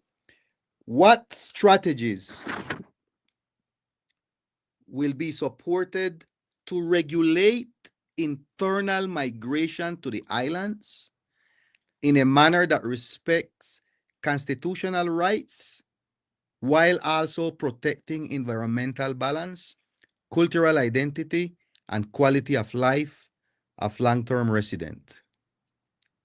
What strategies will be supported? And who will go? Christian Mo. Christian Mo. So just bring up Christian Mo so he can answer right away. I'm having here an order. Okay. You can please put me the question on the. Okay. It will be supported to regulate internal migration to the island in matter that respects constitutional rights. Well, first, I believe that we have to make what reform on the decree 2762, or even the Congress have to legislate about that, because that decree 2762 is the CM Article 310 from the Constitution tell us that is we have to make special law in immigration, but is the congressman have to do it from the Congress, and there with the faculty them that they give the president is.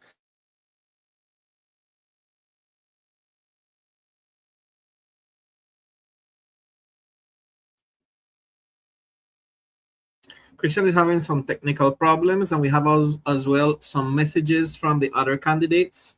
We have a message from Louis Telesford saying he's having some problems, some technical problems.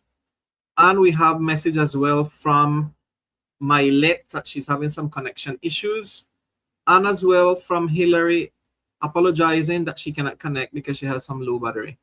So Christian, tell us if you are ready to come back.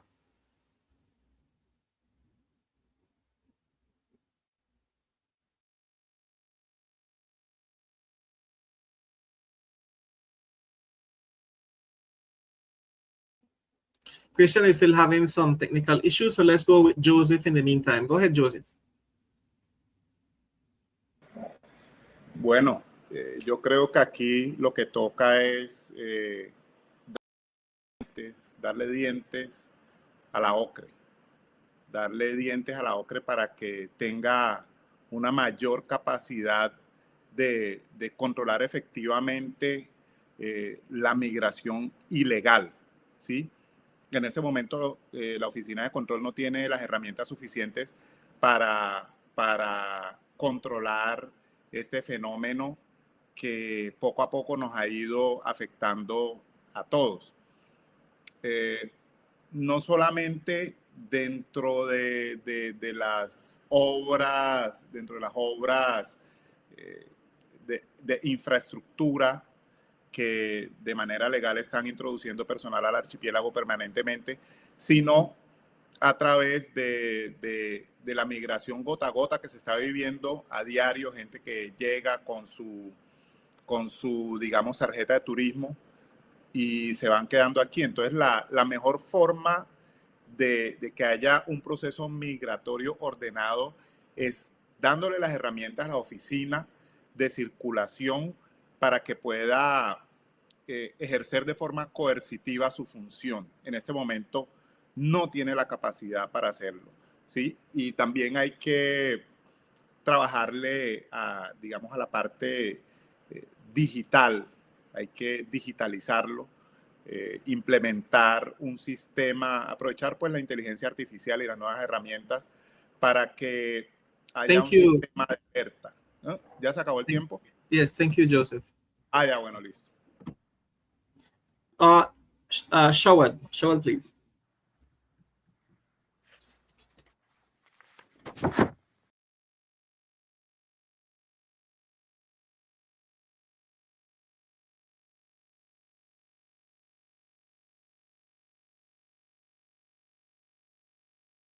Mike.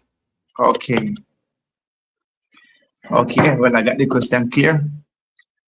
Question number 6, I think number 6. So, well, one of the strategy, as I said before in the beginning intervention, is to regulate the ley de víctimas y restitución de tierras, because that law permits people to come here well, practically legally. And when they come, well, then get certain like house, job, education, things that our people don't get. So, on a strategy, we have to reform one article from that law, only one article, and it's because of enfoque diferencial and discriminación positiva. It's not that we don't want them, it's because we can't receive more. Matter of fact, when this article we have to reform is the same to the 762 for 91, because that permit people when they're married, they can get the quality of residency. But that law have to change, and the article that permit the two requirements, be here for in the 1989 and also well, married to somebody else. We have to cut out the one from married because no more space no there. So that have to stop. So now they can't get the quality of residence because no more space no there. You understand me?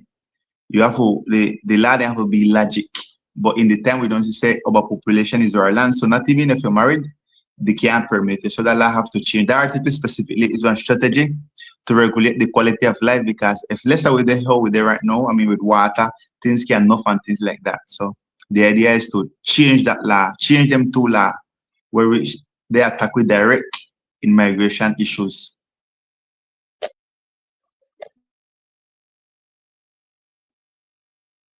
Thank you, Shawat. Christian, are you ready to come back? Are you having good connection now? Yes, I'm here. I just Go wanted ahead. to question on the screen once again. Okay, in matter that respect constitutional rights while also protect the environment and balance, I believe we have to bring back the project that we had there, like the project where we talk about replication that the national government was working on to replicate some people from here, from this territory, to go back to live to Colombia, would not belong here. That project have to be strategically set up so we can get look some of the people from out of the territory, because we overpopulate. It's too much people and it's too much pressure on our natural environment, our natural resources. So I believe to respect their human rights, we have and the constitutional rights, we have to do it that way and give them the guarantee so where they go, they can have access to all the dignity, the basic dignity things, the minimum vital, you know, like a house and studies and things like that. But it's a big project, but already started, so we have to follow it up, make control over it, and bring it back so we can get reducing the amount of population here, and to balance or preserve our cultural identity. Still in the Article 310 tell us that all these special laws that we can create for our territory is the objective is to preserve the cultural identity of the native communities. So we believe that I come back again to the special tax system is part of that engranaje is part of that objective, that we want to get that special tax system so we can guarantee that we preserve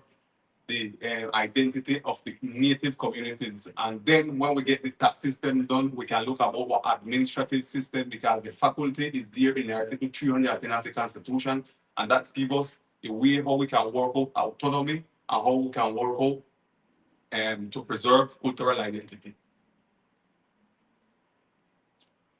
Thank you, Christian. We move right away to question number 7. So just project the question number 7, only the question number 7, because it's a lot to read and we need to see the whole space. You can take me off of the screen and just put the question, please.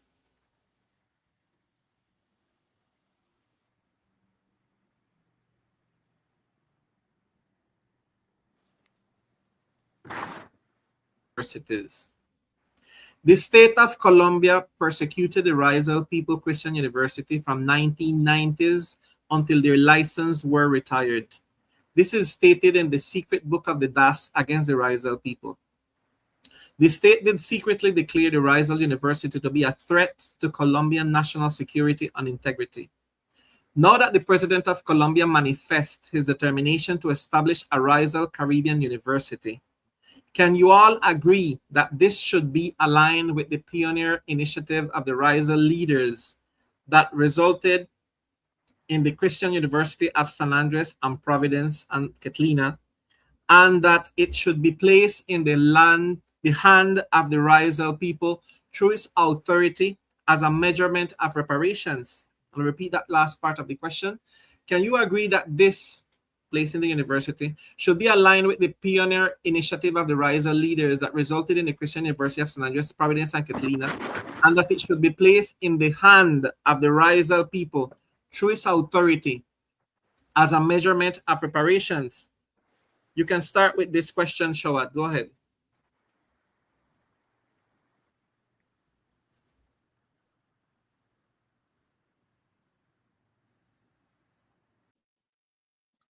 Okay. I have a lot of controls behind, like the light the flash directly, and I got no better space to be killed. So, okay, towards the question, I agree and understand fully well what the question is saying. That, but the truth is that even though the president or the national government, whether it's this president or any president from Colombia, obviously we wish the power of education be in our hand, in our destiny, so that we can move it the way we want it. But the fact truth is the constitutional principle that hinder the state to invest in private company. Because a university or a private university is like a private business in the national context. That's how they consider it. So our Christian university here won't be different because it is won by private, you know, it won by us as people. It has its personality jurídica, is not a public. So in order for the state can eventually invest on it, maybe the state would have to buy and then will keep, or mostly to our administration, whether to the Raizal Authority administration or to, well, us as people. But it would have to become public and the university would have to buy, just like how a national university belongs to the states, like how, Universidad de Pereira, en fin, in fact, any public university, the state finance, but the state have to own it because the principle, the law permit not the state not to invest in a private company. But obviously, it will be good for us to have the full control over our universities. I fully agree with that, and I wish it could happen in our constitutional law, but it don't permit us like to do such a thing. You understand me? But I wish it could be that way. Thank you, Shawad. Let's go with Joseph. Go ahead, Joseph.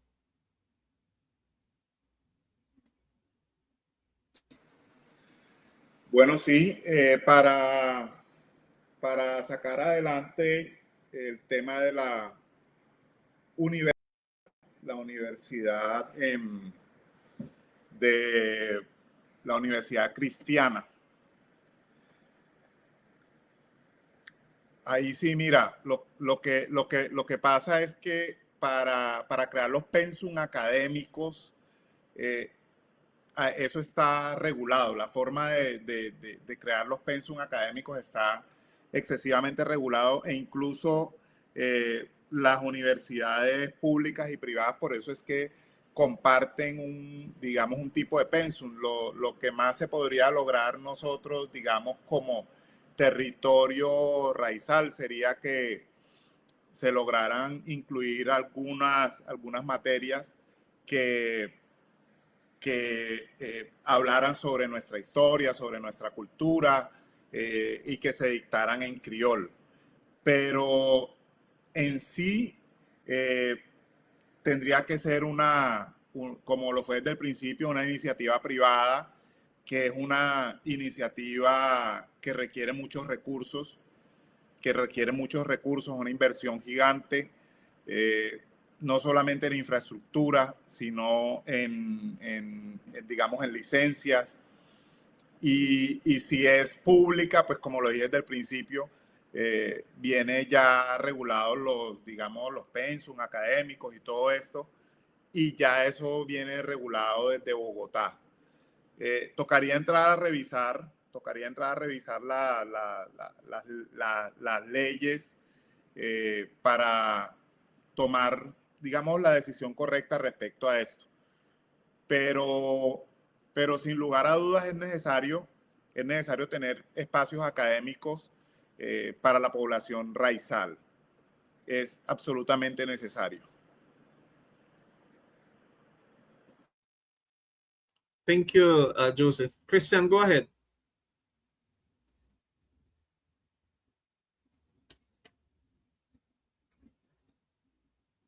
Christian?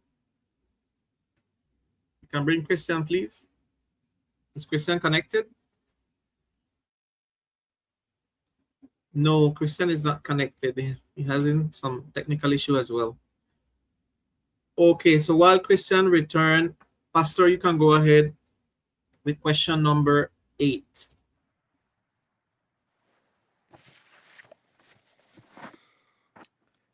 Okay. Question number 8. Given the archipelago's recognized status as the ancestral territory of the Raizal people and the demographic changes that have weakened their political control, what is your plan to ensure that local institutions reflect this ancestral character, including mechanisms that reserve or prioritize elected offices for Raizal candidates to prevent political displacement and safeguard the right to self-determination? Who would go first for this question?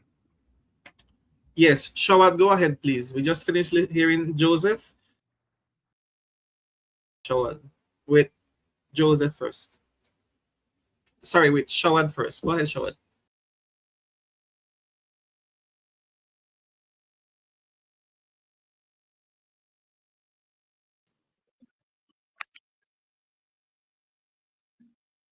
Okay. Okay. Well, to answer the question and not get long, we have to do two things clear. First, we have to work fast and quick on our racial statute, because the racial statute will somehow wrap up every single thing that we talk about tonight or that we are talking about, which means that in the racial statute we can keep clear things about our population, things about economic, and also things about politics, because the politics determine whether the economic, the economy, the culture, they determine everything, because it can affect positive or negative the social development of our land. So it's important for us also to develop our own local electoral system, because right now, for example, we are participating in what they call a circunscription national, which anybody from Colombia can participate, and we not have the circunscription especial, which is the one that ethnic people can participate about. So the Consejo Nacional Electoral from Colombia regulate and deal with we specifically, just like how anybody else will participate in this electoral process. So we have to make the Consejo Nacional Electoral know that San Andres should only have curules, right? Curules ethnicas. We not should have no national circumscription, so that we can overguard or protect our political participation, because that's what they are focused and that was displaced politically right now. Eliminate the two national circumscription and make them turn into two, but curul Raizal, which means will be two circumscription especial. So that is one of the strategies we can do to protect us politically, and as I said before, by doing that will benefit us economically, culturally, because only who will run it will be we, the Raizal people. Thank you very much, Shawad. Joseph, you can go ahead.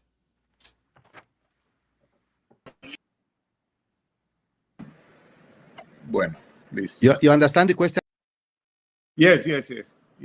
No estaba escuchando a mi amigo Showat, no, se me había ido el audio. Pero bueno, hay dos acciones concretas, y bueno, la primera es desde el Congreso hay que trabajarle a la curul Raizal, eso en primer lugar. Necesitamos esa silla. El pueblo Raizal necesita esa silla allá como garantía de la protección de nuestros derechos étnicos. Eso sería lo primero.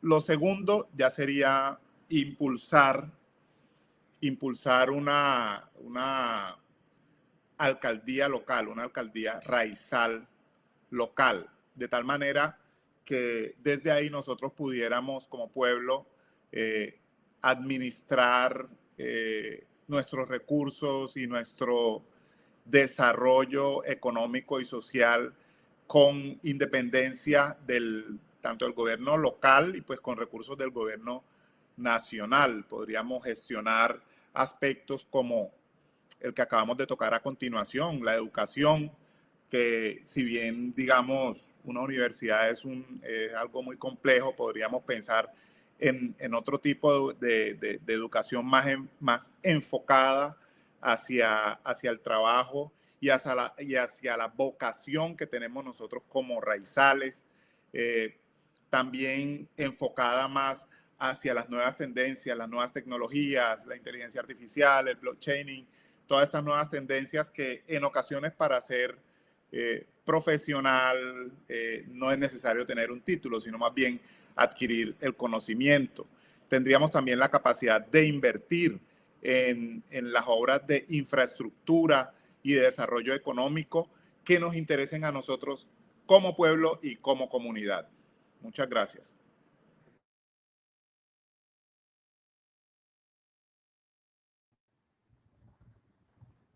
Very good. Anyone else is there? If not, you can go ahead with the question number 9. Yes, no one else is there, Pastor. So let's go with question number 9. Oh, Hillary is back. They're telling me that Hillary is back. Let's see. Hillary, go ahead, Hillary, with the question. You can repeat the question to her, Pastor. Yes.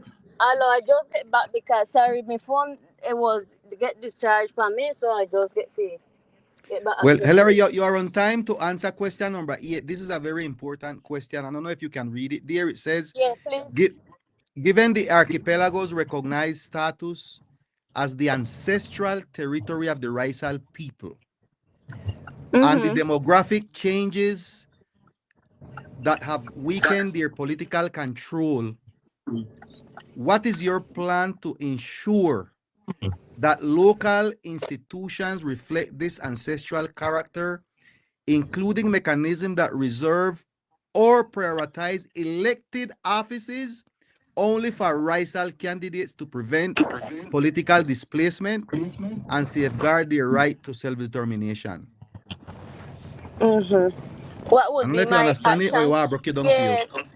Yes, understand you clear. Say what is the what would be my policies to guarantee say the political posts be held by Raizal people, right? Is that or is that? Yes, exactly. Because right now you all have to be competing with other people. Yes, it's clear. Well, Pastor, I went back to once I was participating in the discussion of the Raizal Statute one time. I remember that was one of the points that Dr. Hayes did touch. And one of the response from the Colombian government was that they couldn't do that because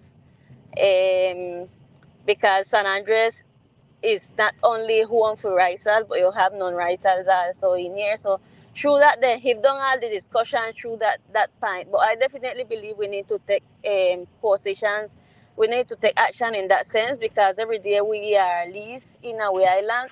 And if we want to continue by that, then the day when come Raizal people will not hold post because then we'll keep the majority of the votation. No, I believe we have to develop a special law in that sense, obviously. But maybe we won't get to the point right now that all the posts can't have to be only Raizal. We have to be conscious about that. But I believe we can start make some steps towards guarantee one minimum amount of posts for us Raizal people as a way of positive discrimination in our territory. As though I say in one of the answers I give, the Article 310 already give us a lot of priorities and a lot of, like how you would say, instruments to use in our territory. But our problem is that we are not making use of the law. We are not exercising our rights really. So I believe maybe we could start by at least by positive discrimination, creating a minimum of positions for us in the different fields, in the different political areas, like in assembly. We can have a minimum spaces for Raizal people there. In Camara also a minimum spaces for Raizal people there. And well, towards governation, well, we have to see how we get to the point that we can guarantee our self-participation in there. But also, I say maybe we won't get it completely lack because everything is a process and take time. But we have to start by something, and I believe a minimum of spaces could start. We could start by guarantee ourselves a minimum of spaces. Okay, very good. Very good. Thank you so much. We are almost getting to the end. We just have like 2 more questions, I think. So, Dr. Siegfried, you can go ahead with question number 9, please. Perfect. Question number 9 says, go ahead, please put on the presentation. Question number 9. Given the archipelago's special constitutional regime, and the court's validation of population control and residence requirements as essential to protecting Raizal cultural identity and the natural environment, what reforms would you promote to strengthen territorial protection, prevent demographic displacement, uphold fundamental rights, and restore population equilibrium in the islands? And I will repeat it. Joseph, you can start with this, and then Joseph, Showard, and then Hillary. Given the archipelago's special constitutional regime and the court's validation of population control and residence requirements as essential to protecting Raizal cultural identity and the natural environment, what reforms would you promote to strengthen territorial protection, prevent demographic displacement, uphold fundamental rights, and restore population equilibrium in the islands? Joseph is not present, so Shawad, you can go ahead.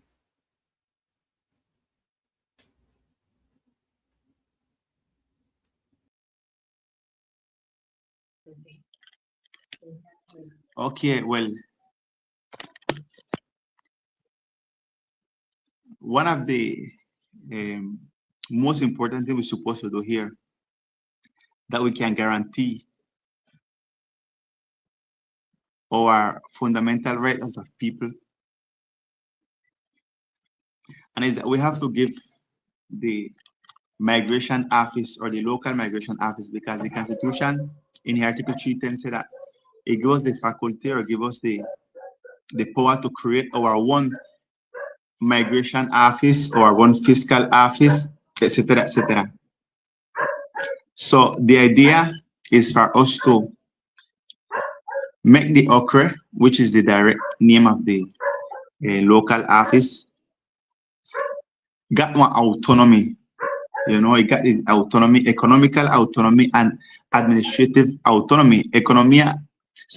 Autonomía económica or autonomía presupuestal y autonomía administrativa. Thus we can take our strong determination towards when people affect our territory environment. Because if we, as OCRE, no got the authority, and if we keep link up to the government, we want Africa is always, for example, right now, the OCRE is not independent. For example, Migración Colombia is independent on Gobernación, Fiscalía, Procuraduría, and the other entity. But the only entity that depends on Gobernación right now is the OCRE. So that have to change. And I feel like the way that we can guarantee and answer this question fully is that the OCRE to have his own autonomy, self-autonomy. And also, for example, the Junta Directiva and the OCRE, the board, no got autonomy because that full of umbrella entity got in Migración Colombia, they got in well, the Alcaldía, Gobernación. You need to have only the Raizal people form part of that Junta Directiva so that decision can take the right way.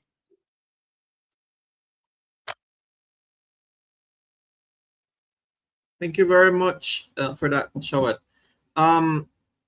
Joseph is back, so go ahead, Joseph. Bueno, esta pregunta nos conduce nuevamente al artículo 310 de la Constitución y a la Ley 47. Y pues básicamente lo que se necesita es es que la OCRE tenga las herramientas legales para empezar a ejercer de forma contundente la función para la cual fue creada. ¿Sí? Tenemos que garantizarle unos recursos, garantizarle independencia, garantizarle las herramientas digitales para que pueda ejercer su función con libertad. Y además se necesita un control más estricto, una vigilancia más estricta, porque digamos que el problema más grave que está carcomiéndose a la oficina es la corrupción, ¿sí? Entonces, pues la oficina necesita tener herramientas más fuertes, pero también se necesita una vigilancia más profunda y más estricta también. Yo creo que esa sería la respuesta. Revisar y reglamentar ley 47, artículo 310 de la Constitución. Okay, thank you very much. Hillary, go ahead.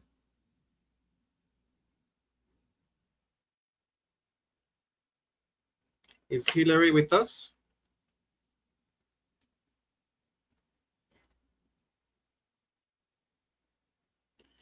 Okay, so Hillary is not connected. So Pastor, you can go ahead with question number 10. I am here. You're back. Go ahead, Hillary. Go ahead. Okay, well, this question is really similar to the one before. No, politically, I believe we have to start by guarantee ourselves minimum spaces as a matter of positive discrimination, and then towards the equilibrium, the population equilibrium, and so far, I believe one of the first things we need to push, and Christian, when they talk about that this now too, was about the capacidad de carga. We definitely need to know how much of us really living at the island and how much can live in at the island. And not only in population, but also economically. We need to know what is the point of equilibrium, of economical equilibrium in our island, because we keep generating a lot of hotels and touristical business that overcome the capacity, the economical capacity of our island. For instance, I always talk about this. We keep making hotels, and each hotel you open need a minimum of people to work in it. And the San Andres population is already covered by jobs, or who no got job, no one work anywhere. The population is already covered. Where will you get more people to work in that hotel? You have to bring in people. So as long as we keep opening businesses without consideration of the impact in our economy and in our population, then we will keep damaging our place. We need to even control the amount of businesses that we keep opening in our island, so that we can keep also with population.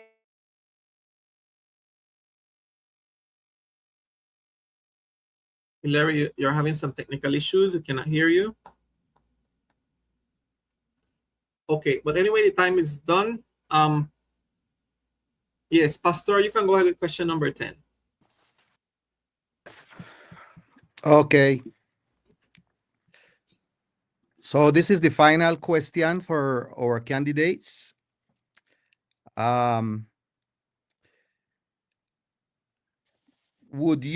This is something for you to reflect on, okay?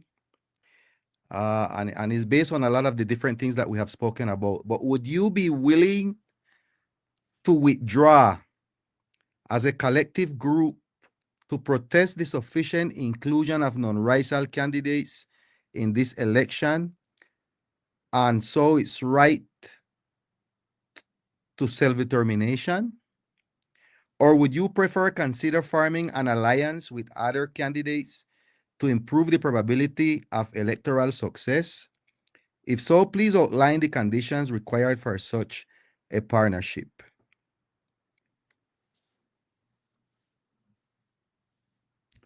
And if you all need, I can break down the question for you all if you don't understand it, but please go ahead. Who will be the first one?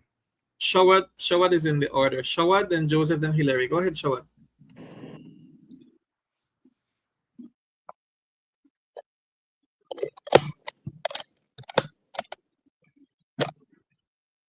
Okay, well, I feel like obviously, well, we first in our land because it's one international and also accepted law or principle, like how America say American for the Americans, which is something really good.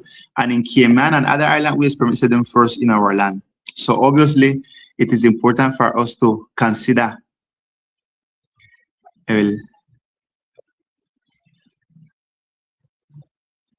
to somehow fight first for us to have the first place in our land and also seek for our self-determination. And as we talked a while ago, I feel like in the Congress, fighting for our racial statute is for us to can self-determine ourselves. And which, when I say this, I don't mean that only like to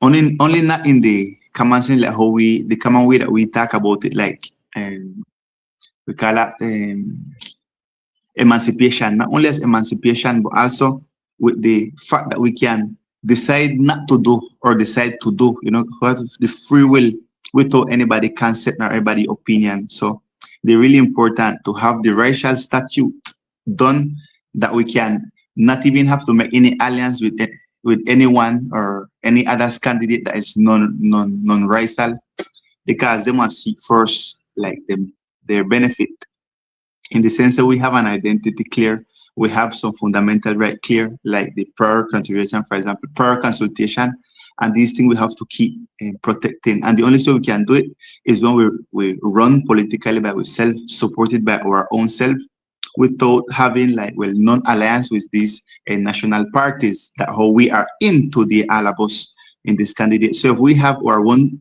political parties, we can take the full determination to run and determine our future the way how we want it.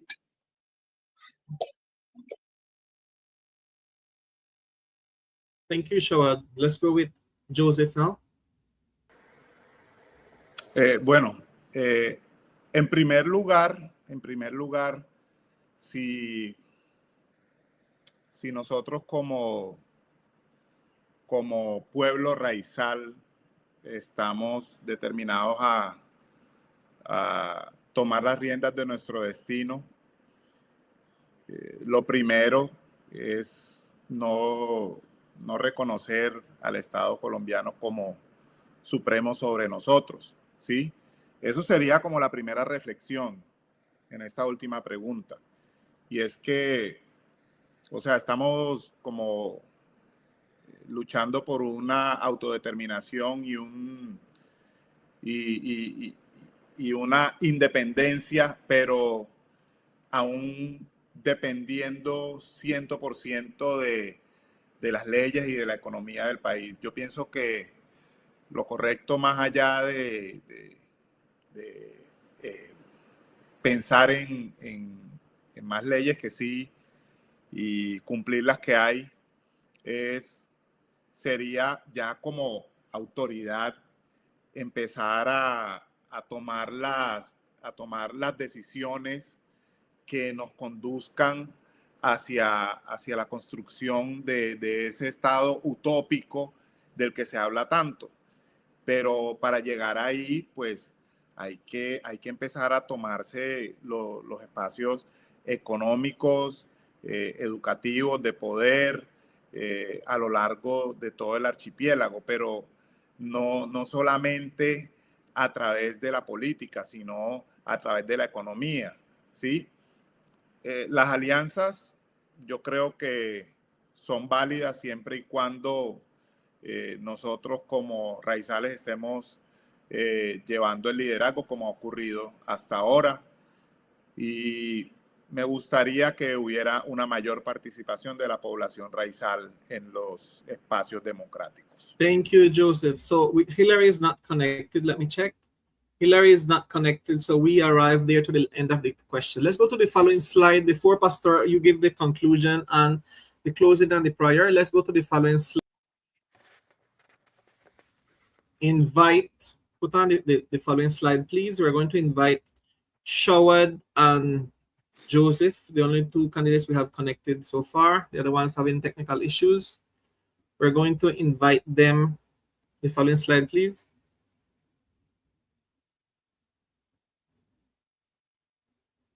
You have 30 seconds. We can even give you 1 minute. Let's put it 1 minute for each candidate to give your closing message, please. Let's go with Shawad. You have 1 minute. Shawad, put it 1 minute for your closing message.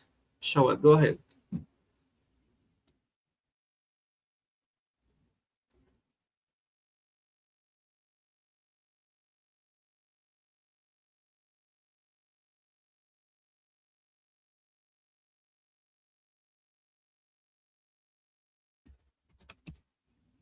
Microphone, please. Mike, you're on mute.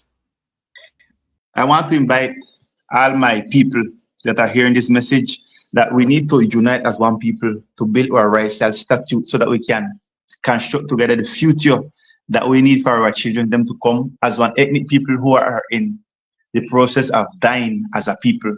So we have to wake up and think, not as one racist we have been, but it's just as to keep existing as people so that we can keep shining and keep promoting our culture, our identity, who we really are, wonderful people. So God bless you all, and many thanks.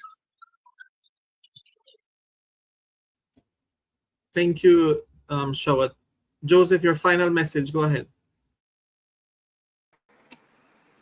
Bueno, primero que todo quiero darle las gracias a la voz de la Nación Raizal por brindar este espacio en el que nosotros los candidatos raizales al Congreso podemos hablarle directamente a la comunidad raizal sobre cómo nosotros desarrollaríamos nuestras propuestas en este territorio étnico. Yo quiero invitar a la gente a que vote con inteligencia, mire que hay opciones, hay buenas opciones dentro de todas las líneas políticas, desde la izquierda hasta la derecha. Hay buenos candidatos raizales en todos los colores políticos. Y sí me gustaría que en el futuro, los que estamos aquí presentes, nos uniéramos en una sola voz en varios proyectos que nos sirven a nosotros como comunidad raizal. Thank you very much, Joseph. So we want to thank you all for all your participation, and we wish you all the best. Pastor, you have the closing and the prayer. Go ahead. So we want to express our sorrow that the other candidates didn't show up and honor their commitment, but we want to thank you. I know that Hillary got disconnected, to Shawad, Milet got disconnected, Christian also in Providence, and Joseph, who was here with us, for showing up with the willingness to listen, to share, and to learn together as a people. Your presence this evening shows a heart committed to growth and to the well-being of the Raizal community.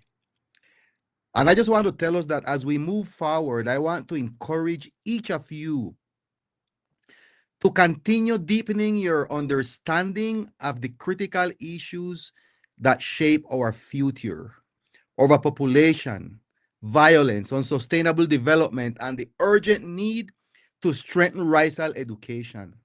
These are not distant concerns. They are realities that affect our survival as a people.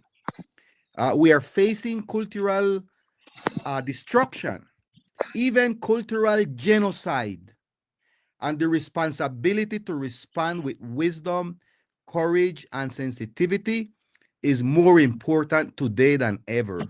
So may each of you carry this responsibility with humility and conviction, seeing clearly that what is at stake is nothing less than our preservation as a people and the future of the generation coming behind us. So we express again our heartfelt gratitude to the Raizal Development Center, the Raizal Authority and the Diaspora, and to the voice of the Raizal Nation and all those in studio for their support and partnership. And to each candidate, thank you once again for your openness and participation today. We pray that God bless you, guide you, and grant you clarity and strength in the days ahead, and especially in this upcoming election. May His will be done in your lives and in our islands. So God bless you. God bless us. See you again. You can close with the prayer now, Pastor, please. All righty. We thank you, Lord, for this moment of coming together as a people. Today, we lift up each candidate before you, Hillary, Shawad, my late Christian, and Joseph, and the others. Bless them with wisdom, humility, and a heart that seeks the good of our community above all else. Guide their steps, their decisions, and their vision for our islands. And so, Lord, we also pray for our beloved people and for our ancestral islands. Protect our heritage, God. Strengthen our unity and awaken in all of us a renewed commitment to justice and unity and peace. Heal the wounds of our islands, restore what has been broken, and empower us to safeguard the future of the generations yet to come. May your will be done among us. Cover these candidates and our community with your grace, and let your light shine upon our islands. We love you, we praise you, we exalt you, we glorify you, for we pray in the name of our Lord and Savior Jesus Christ. God bless you. Amen.